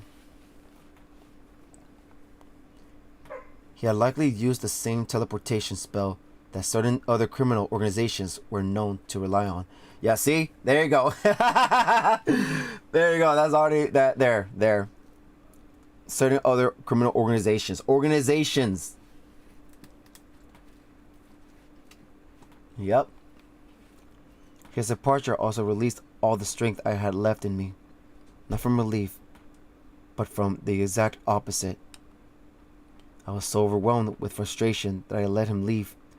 So afraid of what he might go on to do because I couldn't stop him, that I lost the strength to even stand. Can't wait to see this person. Of course, this is just who I've always been. I haven't changed one bit since the day you left me. I'm still the same powerless girl I was back then.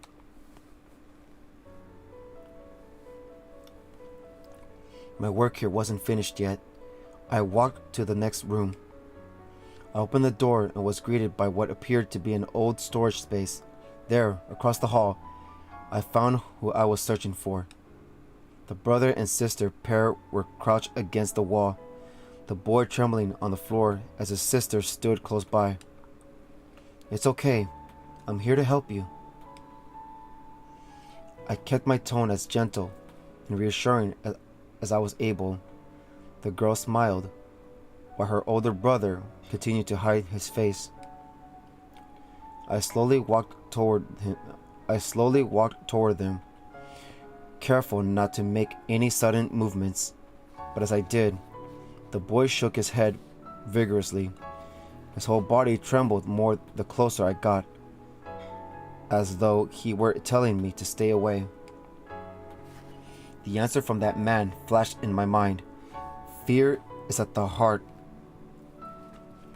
Fear is at the heart. Fear is at the heart of all we know. These poor children were very much in fear's clutches. No matter how gradual I was in closing the distance between myself and the boy, trying my best not to provoke him, his body language showed he continued to reject me. We were now within arm's length of one another. His shaking grew more violent, and though he opened his mouth to speak, his voice refused to come out. "It's all right." I smiled a most comforting smile. After that, I reached out behind me and grasped the blade of the knife that was being thrust toward me. "What?" I turned swiftly, my fingers never letting go, and found the one gripping the hilt to be none other than the sister. She had tiptoed around my back while I was kneeling to meet her brother, and tried to stab me from behind. Oh, yeah, that's wild. She was a bit startled by my halting her attack, but otherwise she stared blankly forward, emotion on her face nowhere to be seen. I suppose he was right about fear. It controls everything we do. You must have been through something terrifying if it made you resort to this. No doubt they were now conditioned by fear to attack anyone who came to their rescue. I paid no mind to the blood from my bare hand slowly dripping to the floor. The cut from the knife was nothing compared to everything else in the moment. My first priority instead was to reassure the girl that I meant no harm. But we humans are capable of more than giving in to that fear. We can fight it. With courage, we can fight it. Your brother was doing just that now. He may have been gripped by fear, but he still fought his hardest through his actions to alert me of the danger his sister posed. Even if it took all he had, he wanted to keep me safe and to keep her from committing an irreversible, regrettable act. It was thanks to him that I noticed what she was trying to do. It was thanks to him that I noticed what she was trying to do. You don't have to be afraid anymore. I'm a bracer. I'll keep you safe. I took the girl into my arms. You're a bracer? Even her voice was devoid of emotion. That's right. I'm here to help you. Oh, I think I've seen you in a magazine before. Something Blade, I think. That's right. The nickname is a little embarrassing, but I'd be happy if you remembered it. That way, as long as you hear it, you'll know I'm here to keep you out of harm's way. I tightened my grip around her as if to stop anything more from hurting her and surround her heart with my warmth. It really will be okay. I promise. I noticed her eyes twitch just slightly, and, before long, her eyes filled with tears.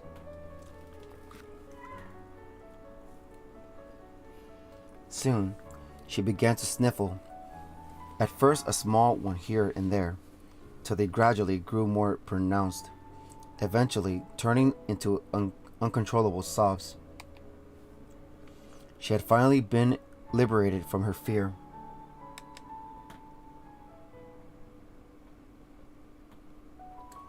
As for me, I had stayed my course. I was too afraid to deviate from my current path. Still, I had chosen this path with pride in my heart. I didn't think it right to turn my back on it now. But I wasn't going to let it be an aimless journey from now on either. And so, there was another day in the Edith branch of Calvert's Guild. It sounds like that mafia was trying to copy what that other organization of assassins managed to pull off. I was discussing the recent case with Zin. The siblings had indeed been abducted because they witnessed an illegal transaction. The mafia involved then thought to mimic a group of assassins known for raising children with the intent of turning them into professional killers. Like those two.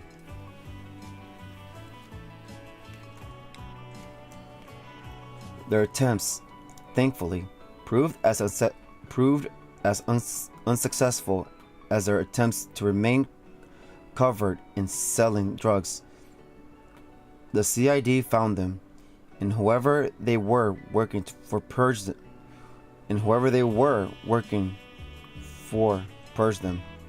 Hell of a way to go.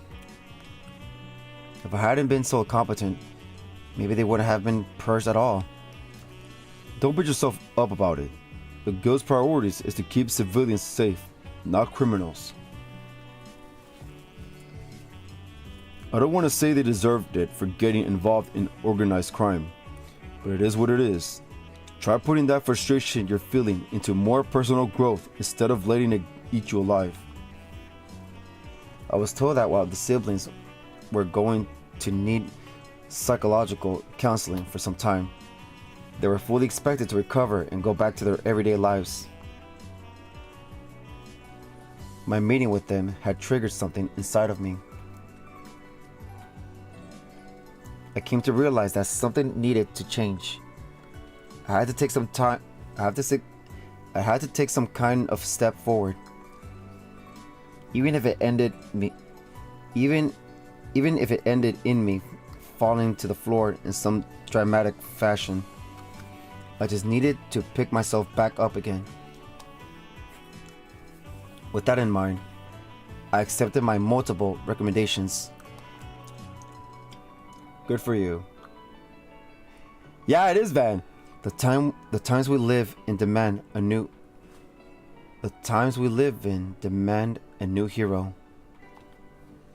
Doing so made me think of what my childhood friend said to me. Oh, that's what he said. I didn't believe I had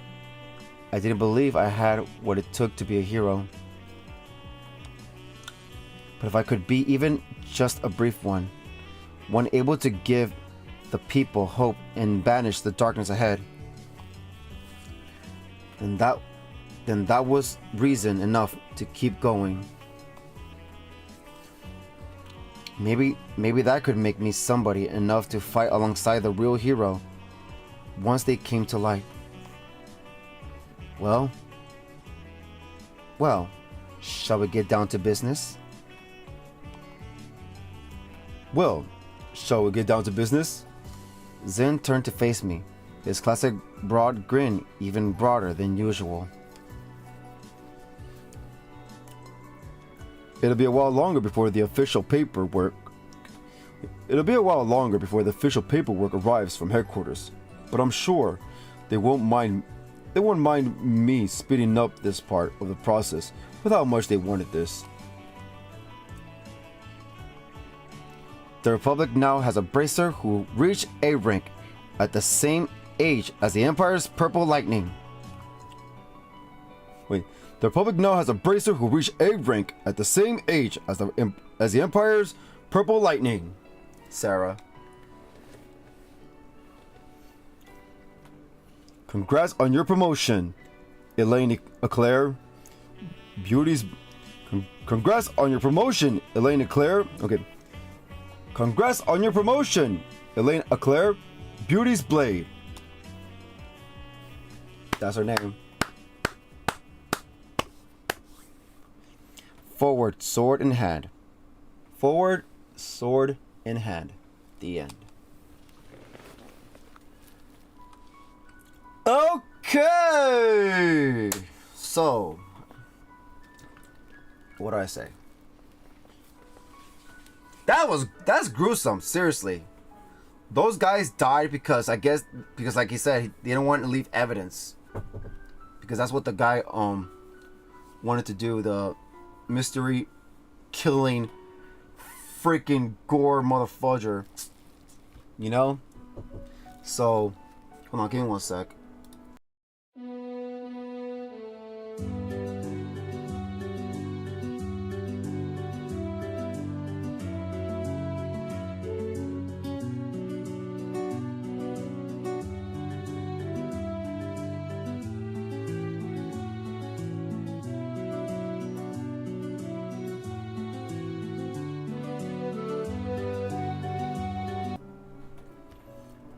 All right. So no, but that was crazy.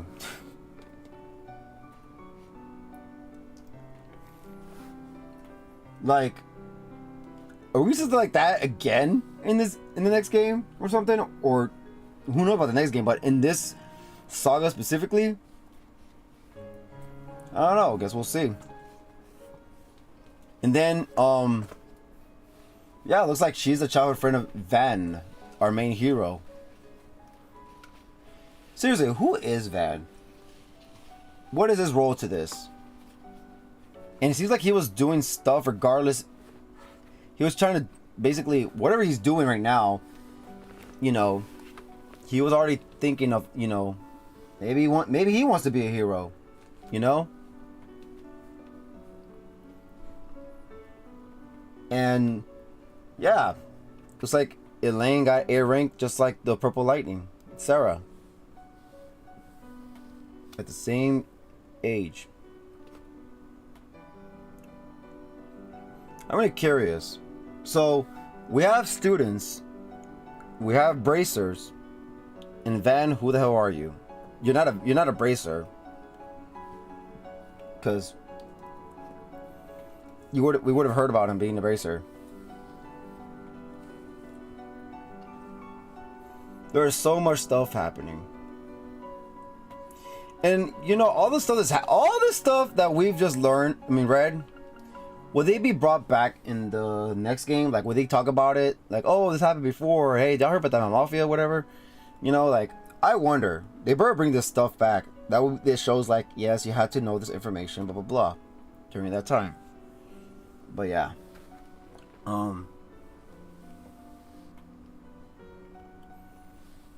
Nah, it's just wild though. Like, it's really cool how they did this for us to get ready for what's to come.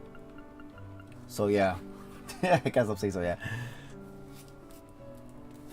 But like I said, like, people really need to play these games in order. I don't, like, if you just go right to Daybreak, you're really missing a lot of content. You're missing a lot. You miss so much story, so much events. Like, I bet you I know that in the next game they're gonna be talking about it somewhere, about what happened before and all that with the other games. But like, don't tell me you don't feel messed out. Like, it's a lot of stuff missing out, because you're never gonna get to know everybody. Like, for example, Ouroboros is our main enemy right now. You're never gonna get to know them if you just start this game, you know. And then the guy talking about then the freaking enforcer or angler, whoever he is, you're never ever gonna learn. Like, you're never gonna see the actual scene stuff when it came to the tower, because they talked about the tower that fell down in Crossbell, meaning the one that took place during the main story of Reverie of this game. The one that Emo Reem was trying to accomplish, and Rufus trying to take himself out with, but we end up saving him. So yeah, like, there's a lot of stuff. Hold on, give me a sec. Okay. There's a lot of stuff that will be missed out, you know? And yeah. But I really can't wait. I really can't wait to play the other games. And I hope things go well in order for me to do so. But we'll see. Man, like, I'm for real. Is that gruesome stuff gonna happen again with some other group or something? Well, we'll see. 'Cause that's wild. They all just die like crazy, in the worst possible way. I think that's probably the worst death experience I've read or seen from all the enemies we face in the series. But anyways. Well, guys, I guess that's gonna be it. Thank you guys for watching. Hope you guys enjoyed the stream. If you like the stream, please give me a like, subscribe, like, and a follow. It will really help my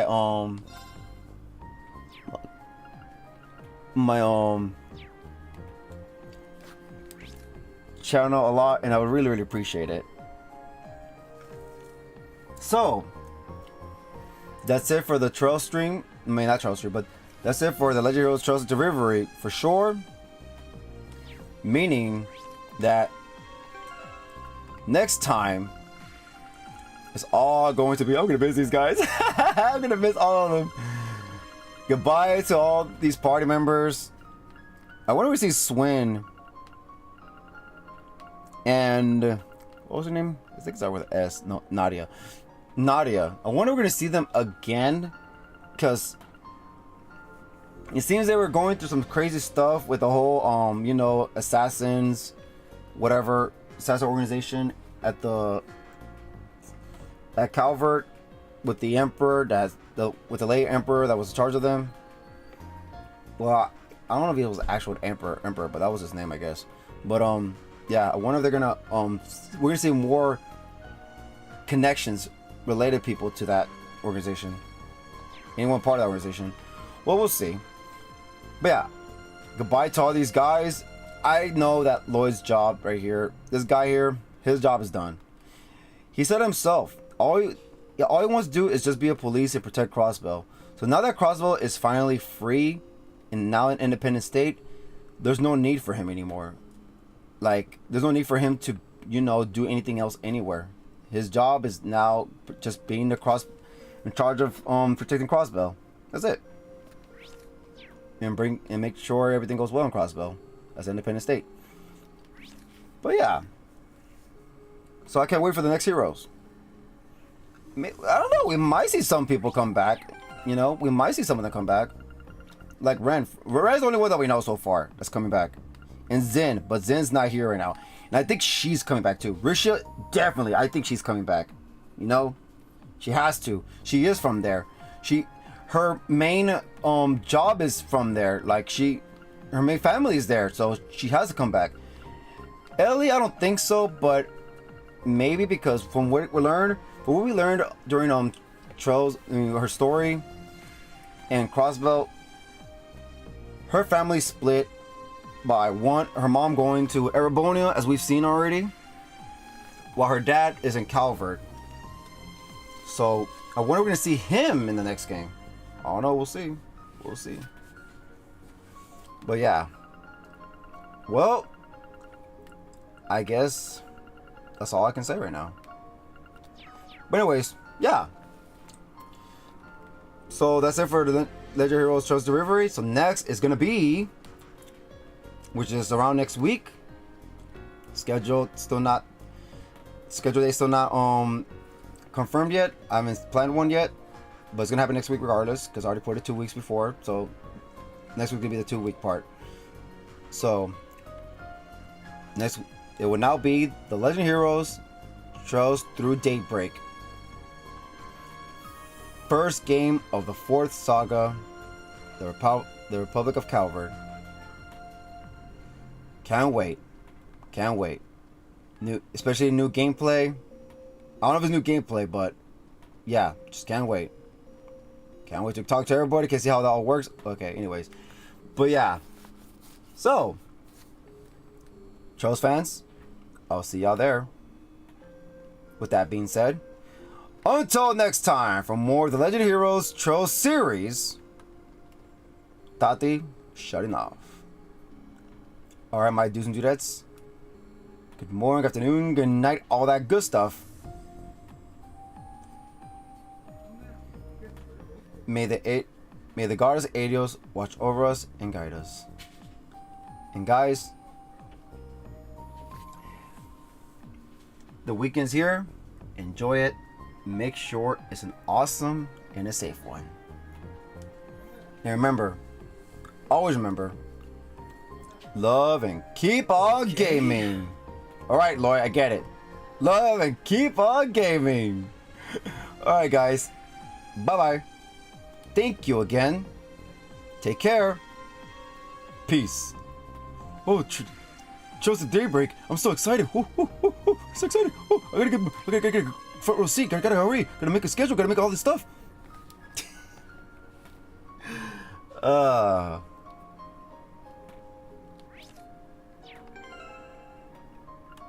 Our main heroes. First it was Estelle. Then it was Lloyd. Breen. Rufus in this game. Next will be Van. Let's go!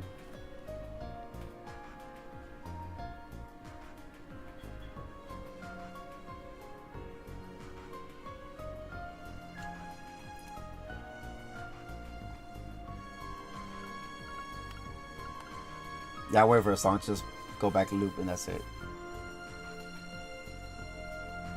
I think right here.